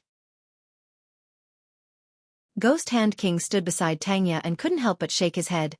I say, Tangya, you are the Zhenzhou Prefecture Inspector, why don't you go back to Zhenzhou Prefecture? What are you doing here in the Guanxi branch? Also, you have the time to eat melon seeds and bask in the sun here, but don't you have time to cultivate? Ghost Hand King had known Tangya for many years.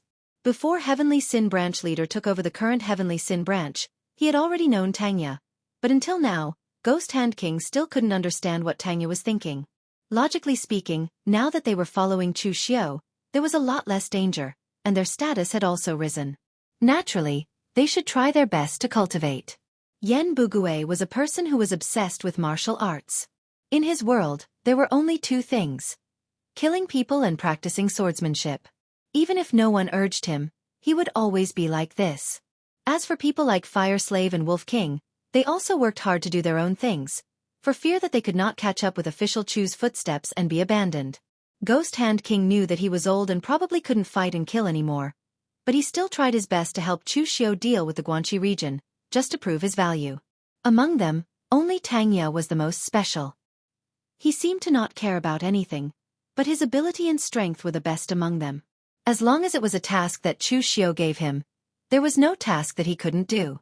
As a result, now that Chu Xiu was in seclusion, he didn't give him any task. He just basked in the sun and ate melon seeds all day, not cultivating. Of course, Tangya was not really a salted fish and didn't want to improve at all. It was just that compared to the time he spent cultivating, the time he spent enjoying life was a little too long. Upon hearing that, Tangya just said lazily, "What can happen in the Zhenzhou Prefecture? It's fine as long as my subordinates manage it.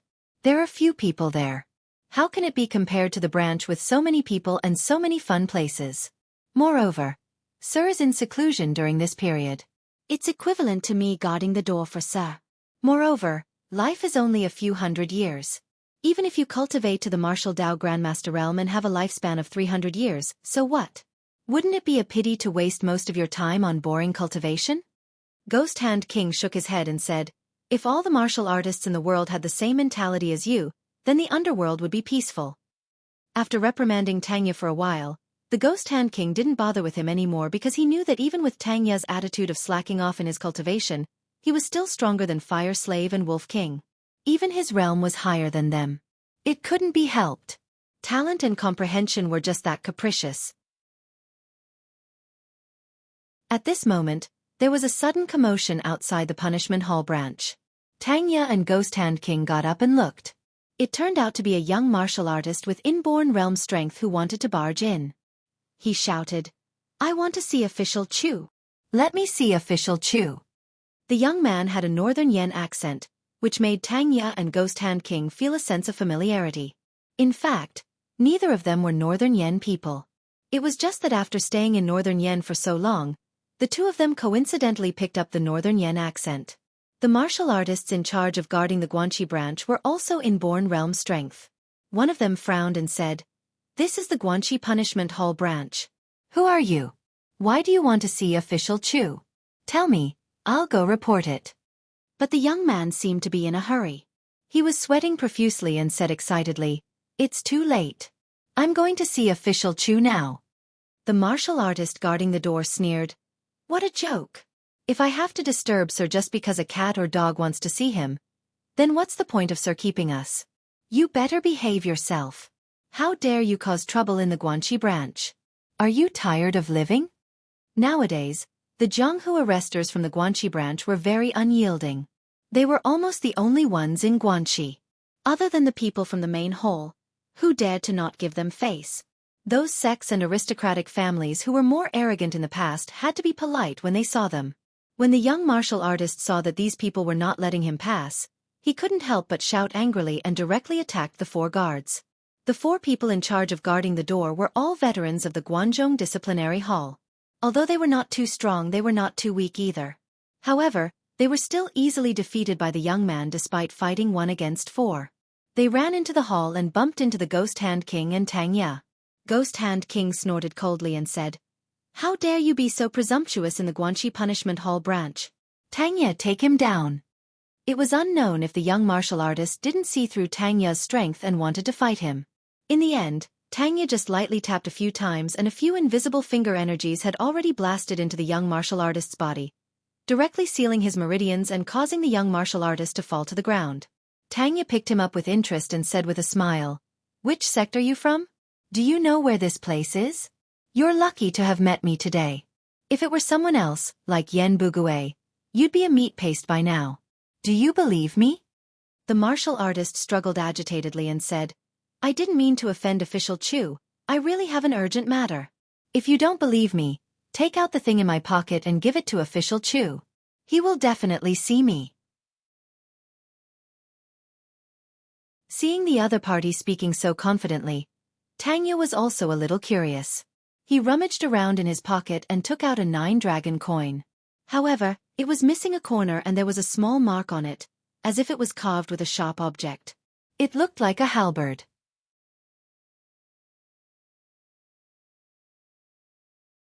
Chapter 4:11. Being awakened from his retreat, Chu Xiu was a little upset, because he had gained a lot from this retreat, which even made him feel like he was immersed in it. Martial Dao cultivation was a very boring thing, at least for most martial artists. For them, martial Dao was just a way of survival that could make them stronger and survive. Although it was boring, they could only bite the bullet and cultivate hard. However, for some martial artists, in their opinion, martial Dao cultivation was a kind of enjoyment. Every time they broke through a realm and took a step forward, it would make them feel extremely comfortable. Generally, people in the martial world would call such people a martial addict. Chu Xiu was not a martial addict, but this retreat also gave him a feeling of a martial addict. When participating in the Demon Alliance meeting, Chu Xiu fought with Chou Xiangzi and Yi Tianxia one after another. In the war between the righteous and demonic factions, he killed Chou Xiangzi, Xiahou Wujiang, and Huizhen one after another. He even fought with several Shaolin temple masters, and he also fought with Feng Qi Shao on the way of karma. These were all experiences for Chu Xiu, and they were rich experiences in martial Dao. Of course, the biggest shock that this war brought to Chu Xiu was the fight between the real Pellet State martial Dao grandmasters and the true Fire Spirit Refinement realm powerhouses. Although the previous Chu Xiu was not a frog at the bottom of a well, his knowledge was still a little less after all. But now he really saw what the top powerhouses in the martial world looked like, which gave Chu Xiu an amazing insight. Therefore, during this period of time, Chu Xiu spent most of his time in retreat to digest these experiences and insights. Unconsciously, Chu Xiu was immersed in it. At this time, his retreat was interrupted. Although Chu Xiu was a little unhappy, he still went out first because he knew that whether it was the Ghost Hand King or Tang Ye, they were not rash people. Since they interrupted him at this time, there must be something important happening. Walking out of the seclusion chamber, Chu Xiu asked in a deep voice, "What happened?" The Ghost Hand King handed the 9-dragon coin to Chu Xiu and said, "There is a northern Yen warrior at the entrance of the Guanxi branch. He barged in forcefully and kept saying that he wanted to see you. When we asked him, he didn't say what he wanted and only gave us this. He said that once you saw it, you would definitely see him." Chu Xiu took the 9-dragon coin.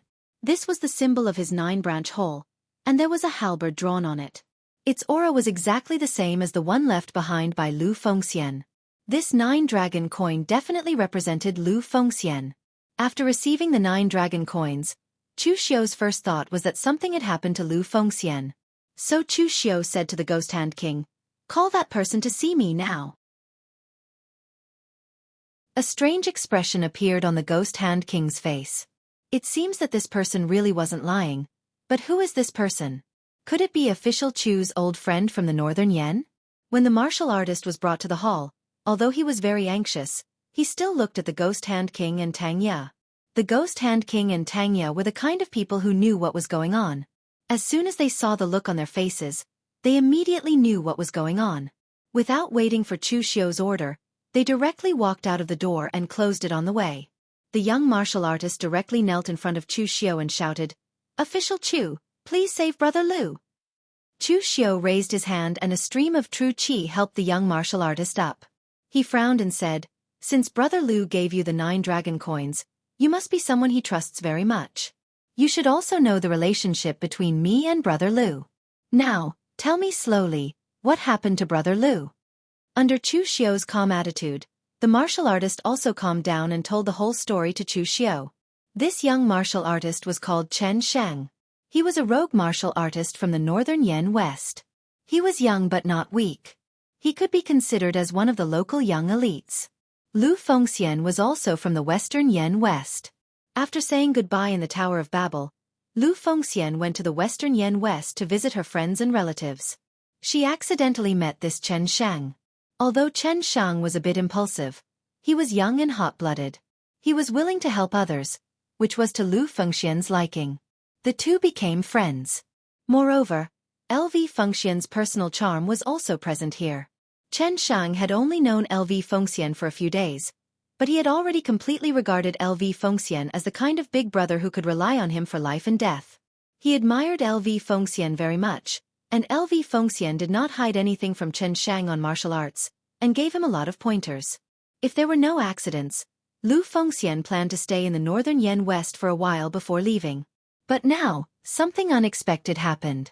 Lu Fengxian was involved in a massacre because of a former friend. This matter could not have been done by Lu Fengxian. Whether it was his character or motive, Lu Fengxian had no reason to kill people. To put it bluntly, he was purely passing by. In the end, LV Fengxian became the murderer and was even blamed by Nie Donglu of the Morgue village. He called on the martial arts world of Northern Yen to hunt down and kill LV Fengxian. The Morgue village even sent out a large part of their forces, including many warriors of the oneness of heaven and men realm. It seemed that they had completely regarded LV Fengxian as the murderer of the family and wanted to kill her to vent their anger. Chen Shang's eyes were red as he said, "Brother Lu's kung fu is very strong." Even if there were countless people chasing after him, they still couldn't catch him. However, there were too many of them. When I left, Brother Lu couldn't hold on any longer and was injured. That's why he asked me to find you. He said that as long as I brought this thing, Official Chu, you would not ignore it. Chu Xiu nodded, but there was a strong killing intent in his eyes. Nie Dong Lu. Chu Xiu didn't believe that LV Fengxian had exterminated and killed people. With LV Fengxian's character, even if someone offended him, he would at most kill the culprit. He wouldn't implicate his family. Chu Xiu was the one who liked to kill people, not Lu Fengxian. When he heard that the Morgue and Nie Donglu were involved, Chu Xiu immediately guessed that Nie Donglu was purposely trying to harm Lu Fengxian.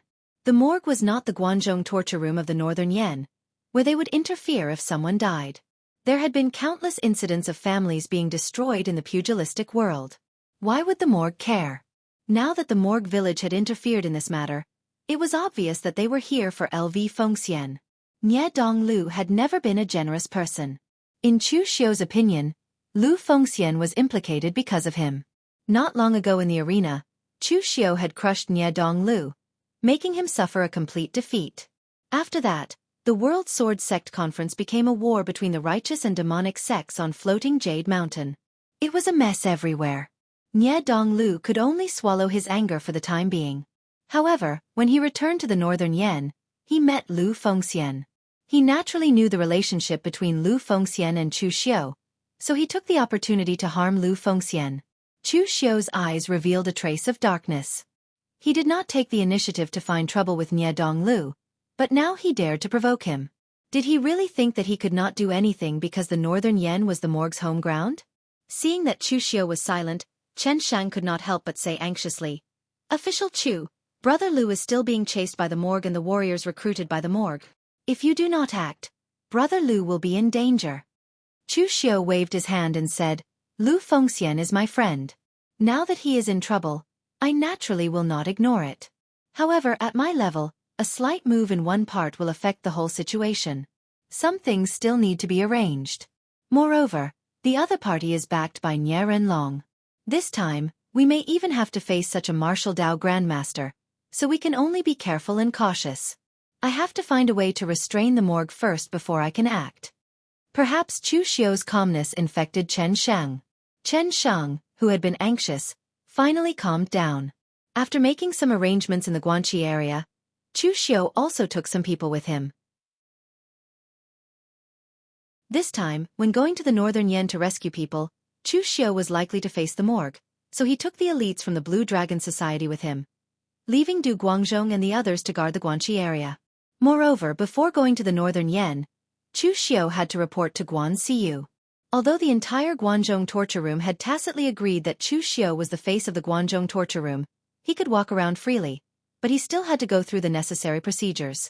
Of course, the most important thing was that Chu Xiu was going to borrow something from Mei Qinglian, something that could suppress the morgue. After bringing people to the headquarters of the torture chamber, Chu Xiu reported to Guan Siyu and went to find Mei Qinglian. At this time, Mei Qinglian was even more relaxed. She was playing with a bird in the garden. It was a cute little bird that was sky blue with a touch of green on its head. It was only the size of a palm and did not have a cage, but it was chirping around Mei Qinglian, looking very cute. Seeing that Chu Xiu had arrived, Mei Qinglian said in a lazy tone, "Why are you here? What's the matter?" Chu Xiu said in a low voice, "I have some trouble here, so I need to borrow something from you, Saintess." What trouble? After Chu Xiu told Mei Qinglian about Lu Fengxian, Mei Qinglian said with a strange expression, "You, Chu Xiu, actually took the initiative to save someone? And to save a man? This is not your style. People say that anger is for a woman, but now you, Chu Xiu, are going to go to the morgue for a man?"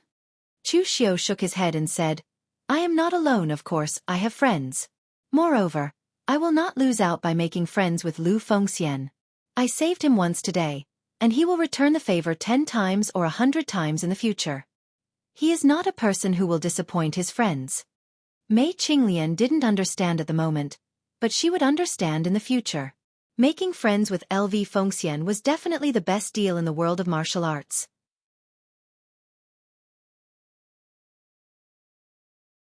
Chapter 4:12. Mei Qinglian didn't know Lu Fengxian, but she knew that Chu Xiu was a man who would never suffer a loss. He was a good judge of character. Since Chu Xiu said that he wouldn't suffer a loss to save Lu Fengxian, then he wouldn't.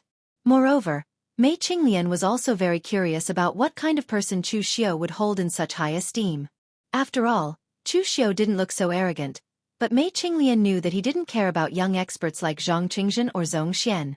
Mei Qinglian thought for a while and said, "You have to think carefully before you act. Loyalty Village is not easy to deal with." Although Nie Renlong was the only martial Dao grandmaster in the morgue, what made people afraid of the morgue was not Nie Renlong's strength, but the morgue's connections and reputation. In other places, these connections and reputation may not be useful. But in northern Yen, that is the territory of the morgue village. Although the morgue village may not have 100 followers with a single call, it can at least create a considerable reputation in the local area. Chu Xiu nodded and said, "I know. That's why I want to borrow something from you." Mei Qinglian raised her eyebrows and said, "What do you want to borrow?" Chu Xiu said in a deep voice, "People." "People?"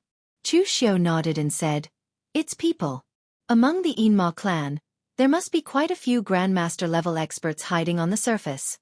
Just like you and me, we need to borrow people like this. I won't let these people help me deal with the people from the morgue village. I'll deal with the other people from the morgue village. I just hope that if Nie Renlong really doesn't care about his reputation and wants to bully me, this person will stand up for me, Nie Renlong." Mei Qinglian nodded and said, "I see. In that case, there are a lot of people like this. Leave it to me." Last time at the Demon Dao Alliance, Chu Xiu had already seen the power of the Yinma lineage and Mei Qinglian's face. This saintess position in Yinma clan was not low. Mr. Liu and other people from Phaseless Demon Sect had to give her face. Even Wei Shuya, an old monster of Yinma clan, knew her. So this time, Chu Xiu believed that Mei Qinglian's connections were far more than that. The martial arts grandmasters of Yinma clan in northern Yen should also give her face. It seemed that it was true. Mei Qinglian agreed lightly and didn't ask Chu Xiao to take out anything in exchange, as if she just said it casually. Thank you, Saintess. Chu Xiao cupped his hands at Mei Qinglian. It was not appropriate for him to stay at Mei Qinglian's place any longer. After a few polite words, he turned around and left. Northern Yen Lepiang County. In Loyalty Village. Nie Donglu was called to the study by Nie Renlong. But Nie Renlong was only dealing with some official documents in the study. He didn't care about Nie Donglu, who was called to the study. The atmosphere was extremely depressing. Nie Donglu knew that he must have done something wrong to make Nie Renlong angry.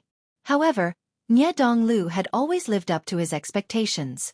In some aspects, he even exceeded Nie Renlong's expectations. So Nie Renlong rarely blamed Nie Donglu, and this kind of thing rarely happened. Nie Donglu could more or less guess why Nie Renlong was angry. He had even thought of an excuse, so even though the atmosphere was depressing, he was still calm and collected. After an hour, Nie Renlong finished dealing with the matters in front of him. He looked at Nie Donglu and said expressionlessly, "Looking at your calm appearance, you should know why I called you here, right?" Nie Donglu nodded and said, "I know.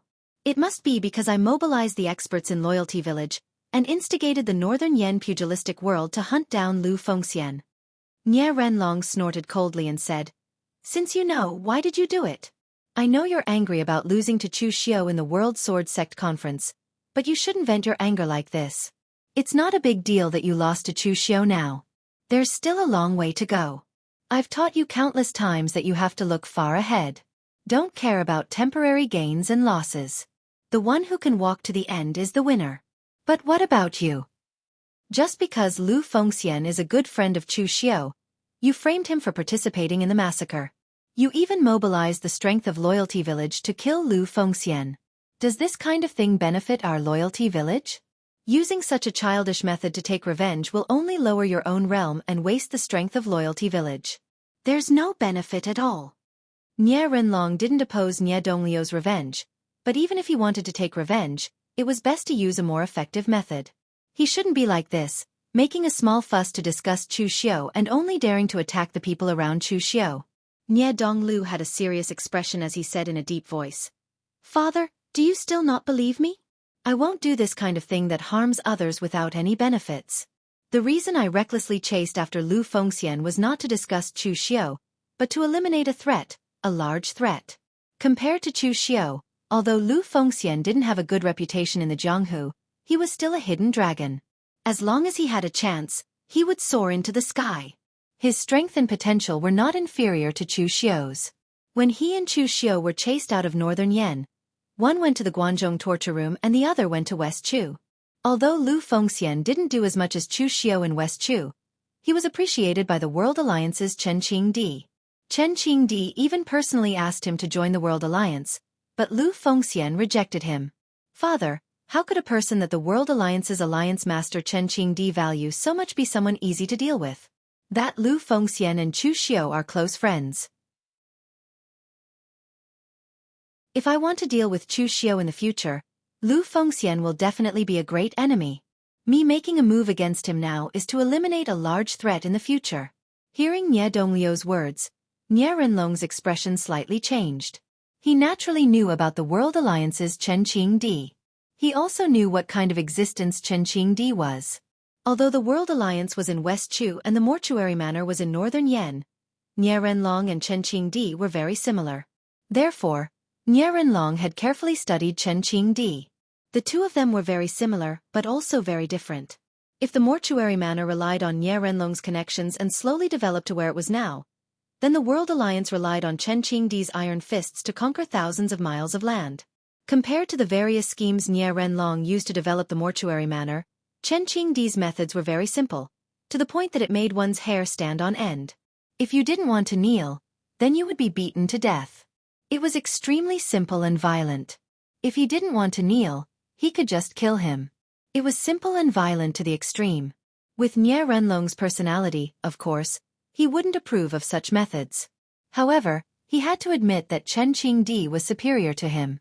At least, if he were in Chen Qingdi's shoes, Nie Renlong wouldn't be able to be as domineering as Chen Qingdi. Now that Chen Qingdi thought so highly of Lu Fengxian, it was no wonder that Nie Donglu was so afraid of her. Nie Renlong looked a little better. As long as Nie Donglu didn't seek revenge out of jealousy and hatred, wasting the power of the morgue, then it was fine. However, Nie Renlong still said with a serious expression, "Since you know that Lu Fengxian is a threat in the future, but you still don't give him enough attention. You were the one who ordered Meng Yuanlong to take some of the followers of the morgue to kill Lu Fengxian?" Nie Donglu hesitated for a moment, but he still nodded. Zhouhua Green Peak Meng Yuanlong was the head guest of the morgue, and also Nie Renlong's sworn brother. Therefore, when Nie Donglu asked Meng Yuanlong to help, Meng Yuanlong didn't refuse and led his men to kill Lu Fengxian. Nie Renlong said expressionlessly, "Just now there was news from Yan Shi that Meng Yuanlong is dead. He was killed by Lu Fengxian with his halberd." "What?" Nie Donglio's pupils constricted, and a look of disbelief appeared in his eyes. He knew how strong Meng Yuanlong was. Even among the many Unity of Heaven experts in the morgue, Meng Yuanlong was definitely considered an expert. But now, Nie Renlong said that Lu Fengxian killed Meng Yuanlong despite being a realm higher. He thought that he had overestimated Lu Fengxian, but it turned out that he had underestimated her. Meng Yuanlong was Nie Renlong's sworn brother. In the past, Nie Renlong had spent a great deal of effort to recruit Meng Yuanlong into the righteous manner. But now, when Nie Renlong talked about Meng Yuanlong's death, there was not the slightest sadness or anger in his expression and tone. It was obvious what kind of person Nie Renlong was. Nie Donglu was the same. Obviously, he knew what kind of person his father was. Nie Donglu was only shocked about this, and similarly didn't feel any sadness or anger. After a moment of silence, Nie Donglu said hesitantly, "Then what should we do now?" Nie Renlong snorted coldly. "What should we do? If Meng Yuanlong wasn't killed, this would just be a matter between you juniors. When the time comes, there will naturally be many ways to get rid of Lu Fengxian. But now that Meng Yuanlong has been killed, if I still don't do anything, how will the Northern Yen pugilistic world view our morgue as weak and incompetent?" Nie Donglu frowned. "But I'm afraid that the pugilistic world will say that, Father, you attacked a junior in the pugilistic world and violated the rules. Some people relied on their strength to conquer the world, such as Chen Qingdi. Others relied on their reputation to keep up appearances, such as Nie Renlong. In the Northern Yen land, Nie Renlong had a good reputation. He had a wide circle of friends, hated evil, and was kind and generous. All these commendations could be applied to him. Half of the morgue was supported by Nie Renlong's reputation. Therefore, Nie Renlong's reputation couldn't be tarnished. As a martial Dao master, attacking a junior was not a good thing. Nie Renlong narrowed his eyes and said, "There's one thing you did right, and that was to pin the Lu family's massacre on Lu Fengxian. I didn't attack to bully the weak, but to hunt down the villain who destroyed the Lu family, to eliminate evil for the entire pugilistic world. Dong Lu, remember, in this pugilistic world, some things don't matter the process, only the result matters. Sometimes all you need to do is do things with a name.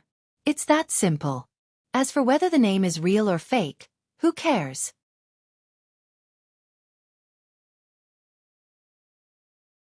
Chapter 413. In a ruined temple on a barren mountain in the west of Yen, Lu Fengxian's white clothes were stained with blood, and her face was pale. She was sitting to one side, recovering from her injuries. A few young martial artists surrounded LV Fengxian, looking vigilant as they guarded her. After a long while, Lu Fengxian opened her eyes, and those people hurriedly asked, "Brother Lu, how are you?" Lu Fengxian smiled and waved her hand. "I'm a little better, but some internal injuries are not so easy to heal." After all, the opponent was the guest chief of the morgue, Zhouhua Qingfeng Meng Yuanlong. Although I killed him, I didn't come out unscathed. The surrounding warriors looked at Lu Fengxian with eyes full of respect. They were all Lu Fengxian's friends, or warriors who admired Lu Fengxian. They were willing to stand by Lu Fengxian's side when he was being hunted by the morgue. This was also the difference between Chu Xiao and Lu Fengxian.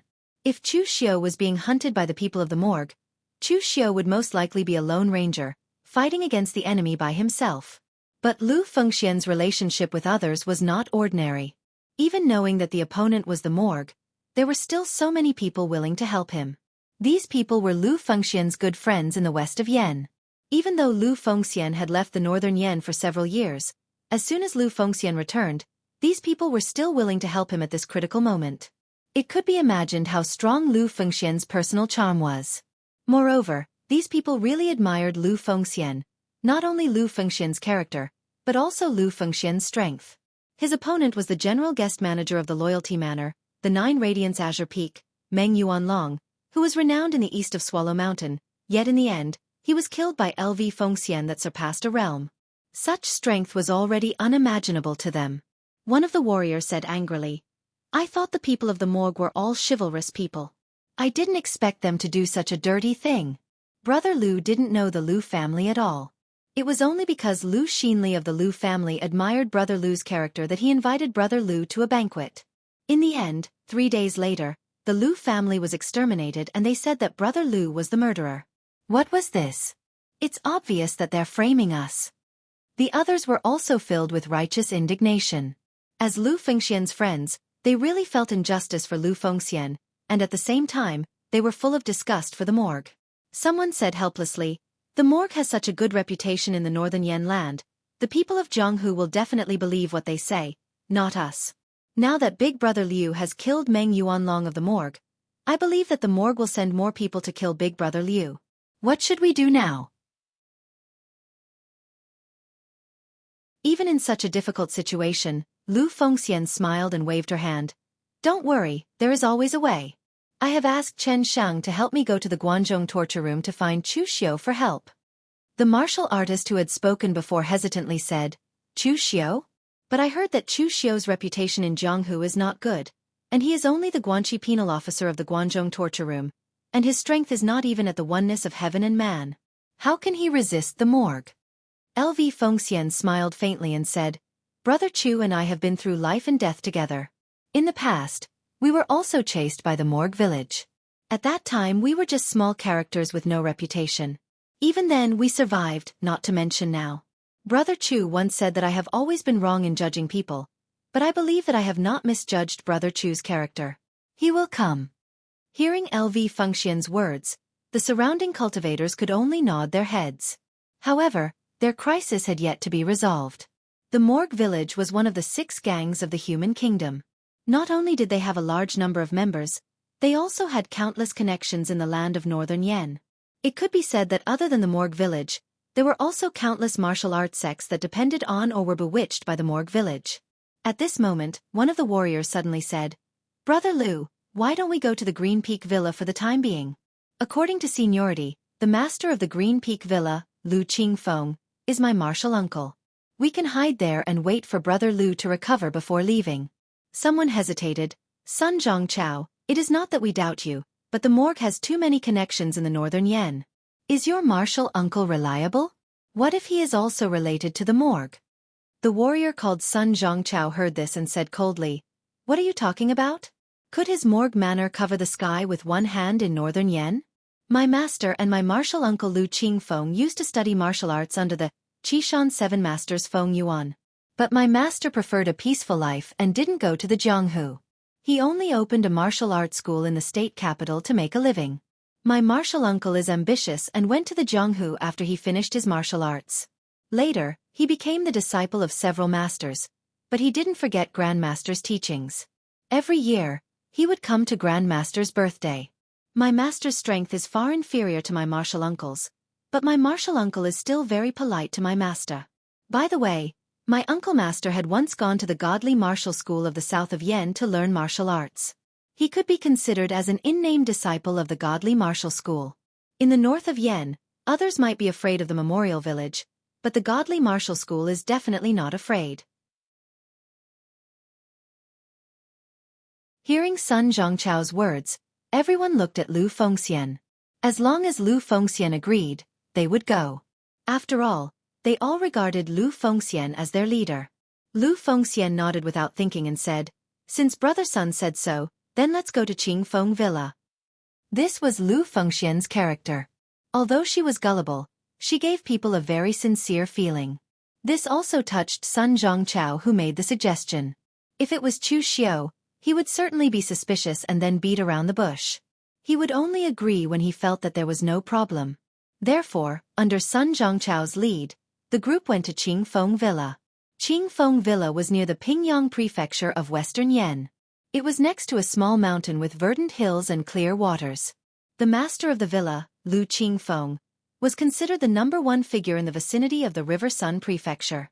In the early years, he followed Sun Zhongchao's master and became the disciple of the Qishan Seven Masters Feng Yuan. Feng Yuan was a famous martial artist in the Qishan Mountains of western Yan. He had the strength of 5 qis in the origin. As the name suggests, he was good at 7 martial arts, so he was called the Seven Masters. Sun Zhongchao's master only learned 4 martial arts.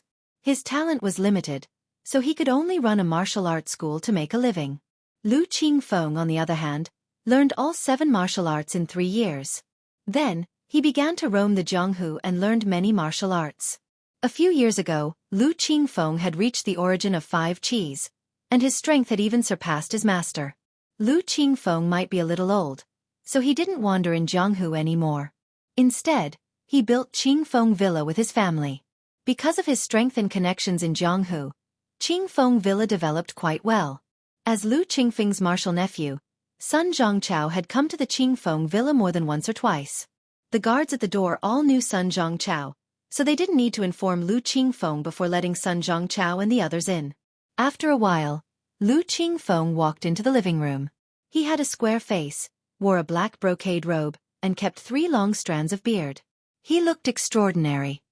"Martial uncle." Sun Zhongchao quickly stood up and bowed. Lu Qingfeng was surprised to see so many people besides Sun Zhongchao. "Zhongchao, who are they?" Sun Zhongchao hurriedly said. "It's like this. This is the young Marquis Wen, Lu Fengxian. I believe martial uncle should have heard of his matters. However, it was the mortuary manner that purposely framed him. Right now, we are being hunted down and have no choice but to bring people to trouble martial uncle. Once brother Lu's injuries are healed, we will leave." Lu Qingfeng's eyes flickered when he heard that it was LV Fengxian. He naturally knew about the death of Meng Yuanlong, the guest elder of the memorial manor. However, he never expected that the murderer would be such a handsome but seemingly frail young man. Lu Fengxian's face was pale, but he still stood up and cupped his hands. "Master Lu, if it's not convenient for you, we will leave immediately. We won't cause you any trouble." Lu Qingfeng laughed and waved his hand. "My young friend, what are you talking about? Since you are Zhongchao's friends, you are also my friends. Others might be afraid of the righteous manor, but we of Qingfeng Villa are not. This is the west of Yan Kingdom, not the east of Yan Kingdom. Don't worry. Just stay here and the righteous manor won't be able to find you." Hearing Lu Qingfeng's words, the crowd nodded their heads in agreement. It seemed that Sun Zhongchao's uncle master was indeed a good friend. Lu Qingfeng arranged for someone to bring LV Fengxian down to rest, and specially ordered people to prepare a bath for them. It could be said that Lu Qingfeng had taken care of them meticulously.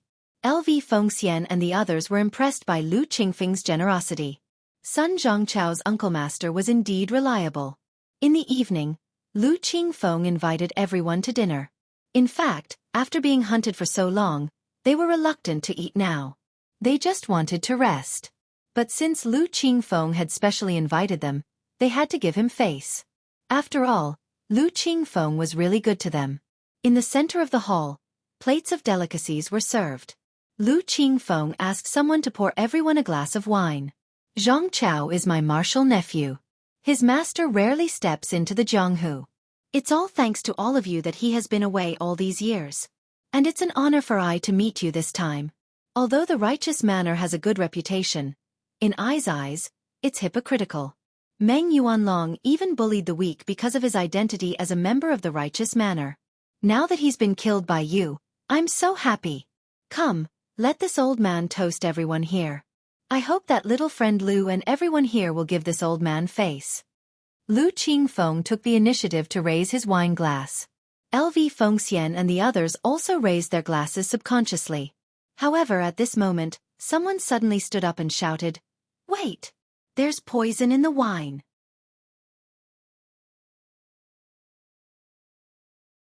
Chapter 4:14. Everyone's expressions changed at the man's words. They put down the wine that was about to enter their mouths. Lu Qingfeng's face darkened. You came to me for protection, and I didn't turn you down for Zhang Chao's sake. It's fine if you don't accept my good intentions, but now you're even saying that I poisoned the wine. It's so disappointing. Sun Zhangchao stood up and shouted at the man, Wang Shuangdong, what is the meaning of this? You were the one who made all sorts of excuses when I went to Uncle Master for help. Now you're slandering him. What are you trying to do? Wang Shuangdong stood up and snorted. What am I trying to do? I'd like to ask you, Sun Zhangchao, what are you trying to do? You all know who I am. I come from a poor family. My master is Du Bujio, the poison master. Most of the poisons in the northern Yen come from my master. The poison in this wine is my master's secret recipe, the 3-flower powder. After consuming it, one's internal energy will gradually dissipate within 3 breaths. Within 3/4 of an hour, one will temporarily become a cripple. But what the northern Yen people don't know is that my master stopped making this poison several years ago. All the 3-flower powder that's circulating in the northern Yen Jianghu is made by me. I'm just selling it under my master's name. I can't recognize other poisons, but I can recognize the poison that I made myself. If you don't believe me, take a sip. I have the antidote here. But I don't understand, Sun Zhangchao, why did you betray Brother Liu? Back then, you insisted on wiping out some mountain bandits, but you were used by them. You were almost chopped into meat paste by them. It was Brother Liu who saved you. But now you've done something like this.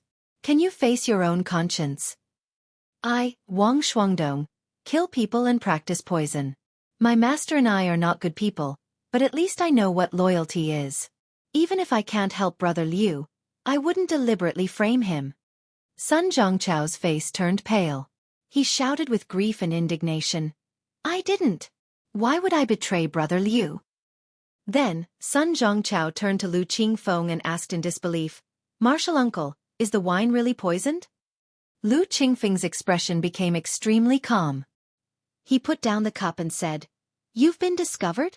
I didn't expect Lu Fengxian to have Du Bujio's disciple by your side. If I had known earlier, I would have changed the poison. Sun Zhangchao's body swayed. His eyes were filled with anger as he questioned, Why? Why are you doing this, martial uncle? If you don't want to help us, just say so.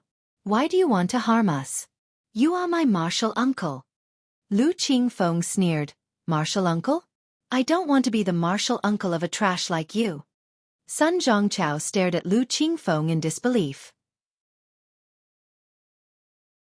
Was this the same uncle master he knew, who was kind and generous, who would ask him about his cultivation and give him a lot of cultivation resources every time they met?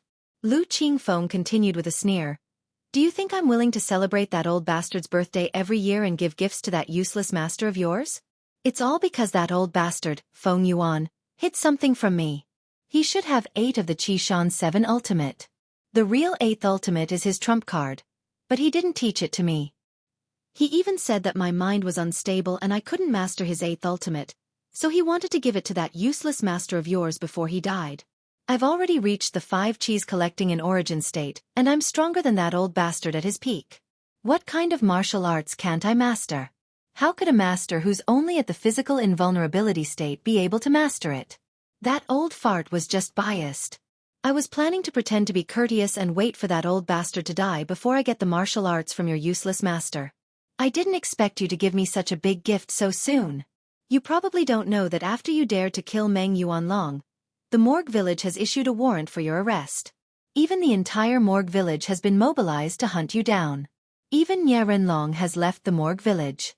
The Morgue village is very generous and the reward on the warrant is not small. I won't be thinking about that old bastard's martial arts anymore after I send you all to the Morgue village. In the end, Lu Qingfeng said leisurely, I advise you to surrender. I've already informed the people from the righteous manor. If you surrender now, you'll suffer less. What's wrong with that? Now everyone understood that it wasn't that Sun Zhangchao had betrayed them, but that Lu Qingfeng was too vicious. He had pretended to be a filial son for so many years just for a martial arts manual. His acting skills were good enough. At least no one could tell that something was wrong. Of course, this was also because among the people present, Lu Fengxian was too gullible and the others were also young martial artists with little experience. If it were Chu Xiao, if Lu Qingfeng dared to show off his acting skills in front of him, Chu Xiao would let Lu Qingfeng know what a best actor was. Lu Fengxian raised the long halberd in her hand. The people who followed Lu Fengxian were also ready to fight. Lu Qingfeng shook his head. Stubborn. As soon as he finished speaking, he waved his hand and a large group of martial artists from Green Peak Villa rushed into the hall. They were armed with weapons and were full of killing intent. Obviously, they were ready. With halberd in her hand, Lu Fengxian shouted, "Follow me." As soon as she finished speaking, Lu Fengxian charged at Lu Qingfeng with the long halberd in her hand. Seeing Lu Fengxian's action, Lu Qingfeng couldn't help but sneer. Lu Fengxian was indeed terrifying to be able to kill a martial artist at the Unity of Heaven and Man stage at the Five Cheese origin stage. At least, Lu Qingfeng had never seen such a powerful young man. However, Lu Fengxian did pay a price for killing Meng Yuanlong. At the very least, he was seriously injured. Otherwise, he wouldn't be in such a hurry to find a place to recover. Lu Qingfeng wasn't confident that he could defeat LV Fengxian when she was at her peak, but he was confident that he could defeat her now that she was seriously injured. Therefore, when he saw Lu Fengxian slashing with the long halberd, Lu Qingfeng didn't have the slightest vigilance and was ready to draw his sword casually. But just as Lu Fengxian's halberd slashed out halfway, a glaring red light suddenly erupted from the halberd. It was like a blood-red rainbow, and its power was extremely powerful, as if it could tear apart the heavens and the earth. An ear-piercing sonic boom suddenly erupted. As the halberd fell, the red moon dyed the entire hall red. Lu Qingfeng and his sword were cut in half by Lu Fengxian's halberd. Instant kill. Before the martial artists from Green Peak Villa could make a move, they saw such a terrifying scene. Their manor lord couldn't even withstand a single blow from that young man and was instantly killed. Perhaps even Lu Qingfeng himself didn't expect this to happen. A moment ago, he was still dreaming of capturing Lu Fengxian to claim the bounty, but the next moment, he was already dead. He didn't even have the mood to regret it. In the Jianghu, Lu Fengxian wasn't as famous as Chu Xiao and Ye Donglu, but Lu Fengxian was also as strong as the top 10 experts on the Longhu list. Perhaps after this battle, Lu Fengxian could be ranked in the top 10 of the Longhu list with a peace of mind. Lifting her halberd, Lu Fengxian said calmly, "Let's go." As Lu Fengxian took a step forward, the martial artists from Green Peak Villa who had surrounded them dispersed like a tide. To them, the handsome young man in front of them was as terrifying as a demon. By the time they walked out of Green Peak Villa, they were already some distance away. Just as they were about to say something excitedly, they saw Lu Fengxian's pale face turn from white to red, but it was an abnormal red. The next moment, Lu Fengxian spat out a mouthful of blood. Her face turned even paler. "Brother Lu! Brother Lu!" Lu Fengxian waved her hand and said weakly, "I'm fine. The people from the Righteous Manor are on their way. Let's go or it'll be too late." Sun Zhongchao's face darkened. He said with shame, "Brother Lu, it's all my fault. If it weren't for me, you wouldn't have been injured." Lu Fengxian shook her head. "You don't have to be like this. I know you're doing this for my own good." On the side, Wang Shuangdong pushed Sun Zhongchao away and said in a bad mood, "Get out of the way. I know you're innocent. No one is blaming you. Don't be a hindrance here." Taking out a few dawn, Wang Shuangdong gave them to Lu Fengxian and said, "Brother Lu, this is my master's secret dawn. Quickly take it. It can temporarily suppress your injuries." Someone on the side teased, "Wang Shuangdong, this is your master's dawn. Can you eat it?" Wang Shuangdong said in a bad mood, "Although my master is a poison master, he is only good at concocting poisons. He is also a pharmacist. Of course, he can also refine healing medicines. If you talk nonsense again, I will put aphrodisiac in your food." Everyone present laughed out loud. They knew that Wang Shuangdong would never betray them, because if Wang Shuangdong was disloyal, he wouldn't have warned them just now. Under the poison of the wine, they would all lose their lives. Tears welled up in Sun Zhongchao's eyes. Although he had been betrayed by his uncle master, he still had so many brothers. At this moment, a mocking voice suddenly sounded. "What a deep brotherly bond. LV Fengxian, I really didn't expect you to be able to kill Lu Qingfeng after killing Supervisor Meng. With such strength, you can be ranked in the top 10 of the Longhu leaderboard. But it's a pity that you've killed my people. If I let you escape from Northern Yen, where would I put my face? As the voice faded, dozens of martial artists quickly surrounded Lu Fengxian and the others from the Dark Knight. In the middle of the group was a tall, bearded, middle-aged man, holding a ferocious-looking blood-red beheading knife. An expert from the Morgue village, Blood Ghost Blade Han Fong. An expert at the Unity of Heaven and Human stage.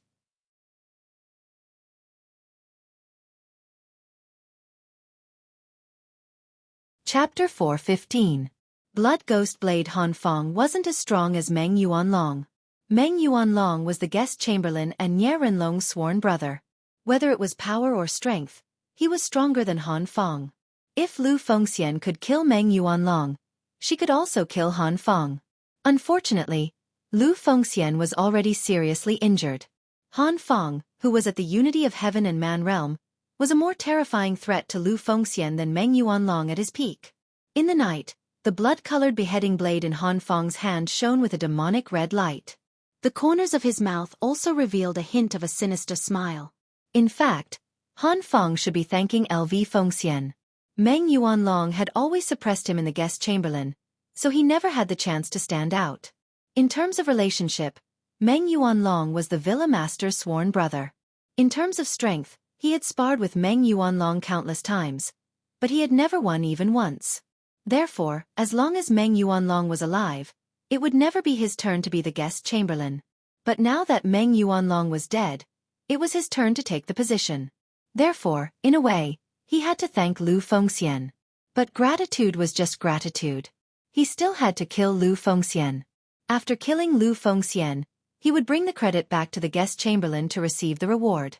Only then would his position as the new guest chamberlain be justified. Therefore, Han Fong didn't say anything and immediately led his men to attack. He was also afraid that things would change if he delayed. The sinister beheading blade brought with it a murderous red light and exploded with a powerful aura. They're coming for me. I'll bring up the rear. You guys go first. With a loud shout, Lu Fengxian's halberd slashed down. The red energy was as resplendent as a blood moon. Although Lu Fengxian didn't know why Nie Donglu wanted to attack him, Lu Fengxian knew that Nie Donglu was targeting him. These people were all targeting him, and it had nothing to do with anyone else. These people were his best friends. Lu Fengxian already felt very guilty for getting involved in this matter because of him. Now that it was a critical moment, Lu Fengxian couldn't bear to see them die with him. Han Fong sneered and said, "Leave? None of you will be able to leave today." As soon as he finished speaking, Han Fong's beheading knife collided with Lu Fengxian's halberd. As the Gang Qi exploded, Han Fong immediately felt a huge force attack him. This caused him to uncontrollably take a few steps back. His eyes filled with shock. No wonder Lu Fengxian was able to kill Meng Yuanlong. Her strength was so great that it could be said to be terrifying. Even he felt that he wasn't a match for her when she was an entire realm higher. However, at this moment, Lu Fengxian suddenly spat out a mouthful of blood. His face was frighteningly pale. At this time, he was already an arrow at the end of its flight. Not to mention a great expert at the Unity of Heaven and Man realm like Han Fong, even a weak 5-cheese origin realm martial artist would probably be able to exhaust him to death. Han Fong couldn't help but laugh when he saw this. This credit was definitely going to be his. Wang Shuangdong and the others hurriedly gathered around and shouted anxiously, "Big Brother Lu!" Although Lu Fengxian had asked them to leave, none of them left. With Lu Fengxian's personality in the past, he had made many friends in the West Yen region. There were people from all walks of life, righteous, evil, and itinerant martial artists. Moreover, he had also made many good friends when he returned to the Northern Yen region. Now that something had happened to him, naturally, not everyone had the courage to follow Lu Fengxian and resist the pursuit of the martyr village for the sake of loyalty. So, in fact, there were many people who had left. But now, those who stayed were loyal and were willing to accompany Lu Fengxian to die. They didn't leave in the past, and now they would not leave. Looking at these people present, Han Fong couldn't help but shake his head and sneered, "You are all loyal. That's good. This time, I will kill all of you in one fell swoop." It can be considered as fulfilling your loyalty. With that, Han Fong directly waved his hand, and the Martyr Village martial artists immediately prepared to rush over. He also slashed his saber at Lu Fengxian again. The beheading saber on the saber extended for more than 10 feet, and the ferocious blood chi on it soared into the sky. Its power was incomparably terrifying. Just as Lu Fengxian was about to erupt the last of his strength to fight for his life, and Wang Shuangdong and the others were also ready to follow Lu Fengxian to die, an even more powerful devil chi saber light fell from the sky. The saber light's devil chi soared into the sky, and when the saber slashed out, it seemed as if there were ghosts and gods crying. The surging devil chi seemed to slash out from hell, and among the evil, there was a trace of majestic divinity. The two sabers collided, and Han Feng's blood-red saber light suddenly shattered. His whole body was directly slashed by the saber, and he could not help but spit out a mouthful of blood. Seeing this saber, Lu Fengxian's eyes suddenly lit up, and a voice came from behind him. "Sorry, Brother Lu, I came a little late." Dressed in black, Chu Xiao walked out of the night, the heavenly demon dance in his hand surging with terrifying devil chi, but in the eyes of Wang Shuangdong and the others, they did not feel afraid. Instead, they felt hope. Lu Fengxian knew that Chu Xiao would definitely come to save him when he received the news. So Lu Fengxian was not surprised. He just smiled and said, "You're not too late, just in time." At this moment, Wang Shuangdong and the others also looked at Chu Xiao with a strange look in their eyes. They did not know who Chu Xiao was, but they had heard Chu Xiao's name many times from Lu Fengxian. In terms of fame, Chu Xiao was an independent cultivator from the northern Yan, and he was able to climb step by step to the 6th place on the Longhu list, and even sit in the position of the Guanxi penal officer. To most people, this was like a legend. Of course, this was only hearsay. For those who had not come into contact with Chu Xiao, they did not think much of it. However, they were aware of Lu Fengxian's strength, and these people admired Lu Fengxian's character. They could accompany Lu Fengxian until now because of their loyalty and because of Lu Fengxian's character. At the same time, they also admired Lu Fengxian's strength, which was definitely at the level of the top 10 on the Longhu list. In the end, Chu Xiao's attack had shocked them. As a 5-cheese unification realm expert, Chu Xiao had actually seriously injured Han Feng with one slash, causing him to vomit blood. The strength of the two seemed to have been reversed. It was as if Han Feng was at the 5-cheese unification realm, while Chu Xiao was at the unity of heaven and man. One had to know that although Lu Fengxian had killed Meng Yuanlong, they themselves had been seriously injured. They did not have it as easy as Chu Xiao. Of course, with the eyesight of these people, they could not see the direct difference between Meng Yuanlong and Han Feng. In any case, to them, whether it was Meng Yuanlong or Han Feng, they were both great experts at the unity of heaven and man realm. In any case, they were very, very strong. Looking at Han Feng, Chu Xiao's eyes revealed a touch of coldness. He waved his hand, and Tang Ya and the others surrounded him, their killing intent soaring. Although there were only a few dozen people, which was not as many as the people at the memorial hall, their aura and killing intent were stronger than the other parties. These people that Chu Xiao brought were all killers from the Blue Dragon Society in the past, and they were not easy to deal with. After joining Chu Xiao, these killers from the Blue Dragon Society did not have to busy themselves with missions and killing people every day. Instead, they had enough time to cultivate and improve their cultivation. Therefore, these people's strength and realm had improved a step. Among these people that Chu Xiao brought, the weakest among them had the cultivation of the inner aura realm. You people from the memorial hall are getting more and more shameless now. You can even do such a thing in broad daylight to frame others. With this kind of conduct, you have the nerve to call it a memorial hall? I have not seen true loyalty, but I have seen a lot of dirty and dishonest people. Han Feng looked at Chu Xiao and the surrounding warriors from the Guanzhong torture room. He coldly snorted and said, "The Guanzhong torture room still dares to meddle in the affairs of my memorial hall. You really think you are a piece of cake?" Although Han Feng said so, he still had no confidence in facing Chu Xiao. He was indeed at the unity of heaven and man realm, but it was precisely because of this strength that he knew how terrifying Chu Xiao, who was ranked in the top 10 of the Longhu list, was. There were more than 1 or 2 warriors at the unity of heaven and man realm who died at the hands of Chu Xiao. In the exchange of blows just now, the demonic qi entered his body and he was slightly injured. If they really fought, he did not know how many moves he could withstand from Chu Xiao. Just as Han Feng was about to think of a plan to temporarily retreat, but he could not completely let Lu Fengxian and the others go, and was preparing to delay until Nie Renlong and his men arrived. Chu Xiu was in no mood to talk nonsense with them. He directly waved his hand and said coldly, "Kill." In the past, he was chased out of the northern Yen by the people from the memorial hall. Now, the hatred between him and Nie Donglu was even more irreconcilable. Since this was the case, what was the point of talking nonsense? Just make a move and kill. As Chu Xiu's voice fell, Tang Ya and the others immediately rushed over with their men. Chu Xiu also slashed out with his saber, and a surging demonic qi soared into the sky. The Avicii Dao's 3 saber strikes combined into one, and the saber intent that could be said to be condensed to the extreme fell down. Chu Xiu's saber blocked with his saber. The first strike caused him to vomit blood, the second strike caused him to retreat, and by the third strike, the beheading saber in Han Feng's hand had been completely shattered by Chu Xiu's heavenly demon dance. Before, Han Feng was still thinking about how many moves he could withstand from Chu Xiu. Now the result was clear. The answer was only 3 moves. Han Feng was in such a difficult situation, and the other martial artists from the memorial hall were not much better. The martial artists from the memorial hall were not weak. Although most of the martial artists who were accepted by the memorial hall were rogue cultivators, they were also elites among rogue cultivators. However, the assassins from the Blue Dragon Society were different. They were the true cream of the crop. They practiced killing methods, and their strength was naturally higher than that of the people from the memorial hall. Just as the memorial hall was in danger, a dignified shout suddenly came from afar. "Stop!" Han Feng, who had already vomited blood due to Chu Xiu's slashes, had a glimmer of light in his eyes.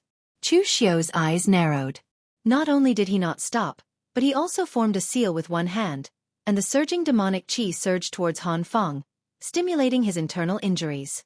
This caused his already injured internal organs to continuously bleed, and the demonic qi was extracted by Chu Xiu. In an instant, his eyes revealed a trace of fear, and the blood in his body seemed to be out of control, crazily rushing towards Chu Xiu. This was the secret demonic art of the Kunlun devil cult, the great demonic blood technique.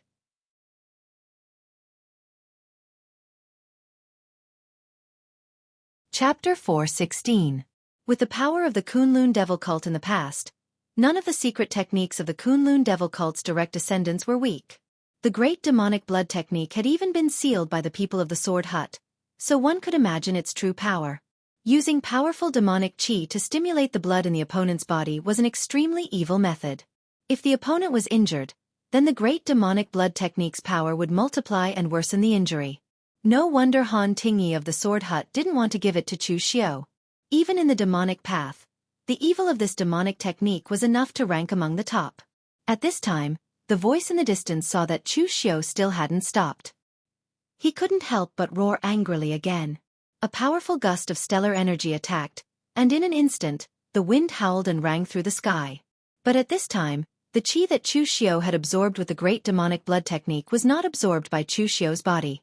Instead, it condensed into a long blood-colored knife that was completely made of blood and slashed at Han Feng. Han Feng roared angrily. All the stellar energy in his body condensed into a point, wanting to block the knife. But the strangest thing was that the long blood-colored knife completely ignored the defense of the stellar energy and directly pierced through Han Feng. After the long blood-colored knife pierced through Han Feng's heart, it turned back into blood and sprinkled onto Han Feng's body, dyeing him red. This was the terror of the blood-dissipating knife. If this martial art technique was used with one's own blood, then it would be a killing move that risked one's life. The stronger one's blood was, the stronger the power of the blood-dissipating knife. But if this martial art technique was used with one's opponent's blood, then it could ignore any defense of the opponent's stellar energy. It was extremely strange. The blood drawn by the great demonic blood technique was originally of the same origin as the opponent. Now, even if it condensed into a knife, it was still a part of the opponent's body. Stellar energy could defend against the opponent's attack, but could it also defend against a part of one's own body? Therefore, the strangeness of the blood-killing divine saber could be said to be impossible to guard against. It should be said that when facing the blood-killing divine saber, one could only forcefully attack and destroy the blood-chi saber power instead of choosing to defend. When Han Feng was killed, the person who had spoken earlier was enraged to the extreme. A powerful palm print made of astral energy fell down like a mountain. It was so powerful that even the surrounding heaven and earth yuan qi was torn apart. In that instant, Chu Xiu already knew who the attacker was, so he immediately began to retreat. He retreated quickly. Although he could easily kill ordinary oneness of heaven and man martial artists now, the gap between him and a martial Dao master was still like heaven and earth. However, the area covered by that palm was simply too large. Furthermore, the power of that palm seemed to be able to control the universe, sealing off the surrounding space and causing the world's origin energy to become incomparably viscous. Almost without looking at Chu Xiu, he knew that this was Nie Renlong's heaven and earth cloud hand, which held the universe in one hand and grasped the wind and clouds. There was no way to avoid it. Chu Xiu's eyes were red, and he instantly stepped into the state of selflessness. Demonic qi gang qi condensed around his body, and the power of blood intertwined with the demonic qi. The Avicii Dao slashed out 3 times, and the demonic qi soared into the sky with a trace of majestic divinity. This slash was enough to severely injure ordinary oneness of heaven and man martial artists, but in the hands of a martial Dao master like Nie Renlong, it was easily extinguished by his heaven and earth cloud hand. Chu Xiu did not stop. His hand formed the wisdom fist seal, and in an instant, he released the aura domain, setting up an inescapable net to block this palm. However, the wisdom fist seal's aura domain that covered all directions did not even last for a breath's time before it shattered with a loud bang. Chu Xiu's expression did not change. Dugu Yin was used, and in an instant, Chu Xiu's aura was as still as a mountain. Moreover, the characteristics of the inner force of the great Vajra divine powers were also displayed to the extreme, causing a layer of golden light to flicker around Chu Xiu. With a loud bang, the heaven and earth cloud hand fell, and the aura defense that Chu Xiu had set up by Dugu Yin was directly shattered. His entire body was pressed into the ground, and he was blasted more than 10 feet away. Jumping out of the big pit underground, Chu Xiu's face was slightly pale, but he was not injured. Of course, this was not something to be proud of. This was Chu Xiu's first time facing a martial Dao master head-on. In the end, after one move, he had to use all his skills to block the other party's palm. One could imagine how powerful a martial Dao master, or rather, Nie Renlong himself, was. Over at the morgue, Nie Renlong walked over with a gloomy face. Behind him were Nie Donglu and a few experts from the morgue. Looking at Han Feng's corpse on the ground, Nie Renlong's face was so black that it could drip water. In fact, Nie Renlong had always been a person who did not show his emotions, but this time, their morgue had really suffered a great loss. Meng Yuanlong was his sworn brother, and also the head guest of his morgue. In fact, Nie Renlong really didn't care about the so-called sworn brothers. He had many brothers, both alive and dead.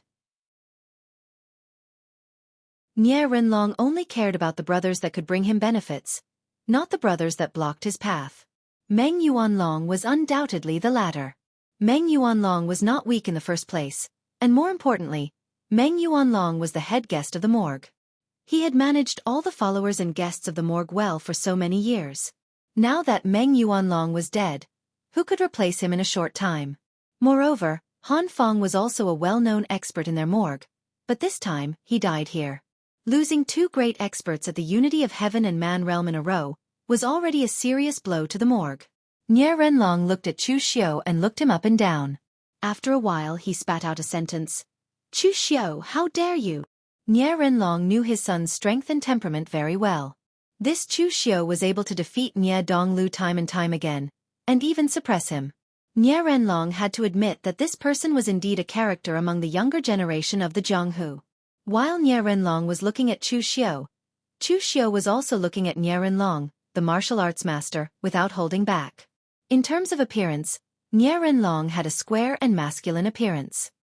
He wore a golden brocade robe and had a short beard on his chin. He had a righteous and awe-inspiring appearance. He stood there without saying anything, looking like a righteous and awe-inspiring senior master. However, one's appearance could not be used to judge a person. The theory that one's appearance was born from one's heart was somewhat reliable, but it was also inaccurate. In this Jianghu, there were very few true chivalrous people like Chu Kuanga, but there were many hypocrites. Nie Renlong was a hypocrite who disguised himself to the extreme and even thought of himself as a chivalrous person. In the past, there were 5 people in the memorial hall, but now only Nie Renlong was left. The descendants of the other people were nowhere to be found. These things could not stand up to scrutiny. However, over the years, the memorial hall had made a great name for itself in the northern Yan land. It helped the wandering martial artists who passed by without asking for anything in return, and it really helped a lot of people. However, who knew what Nie Renlong had done in the dark?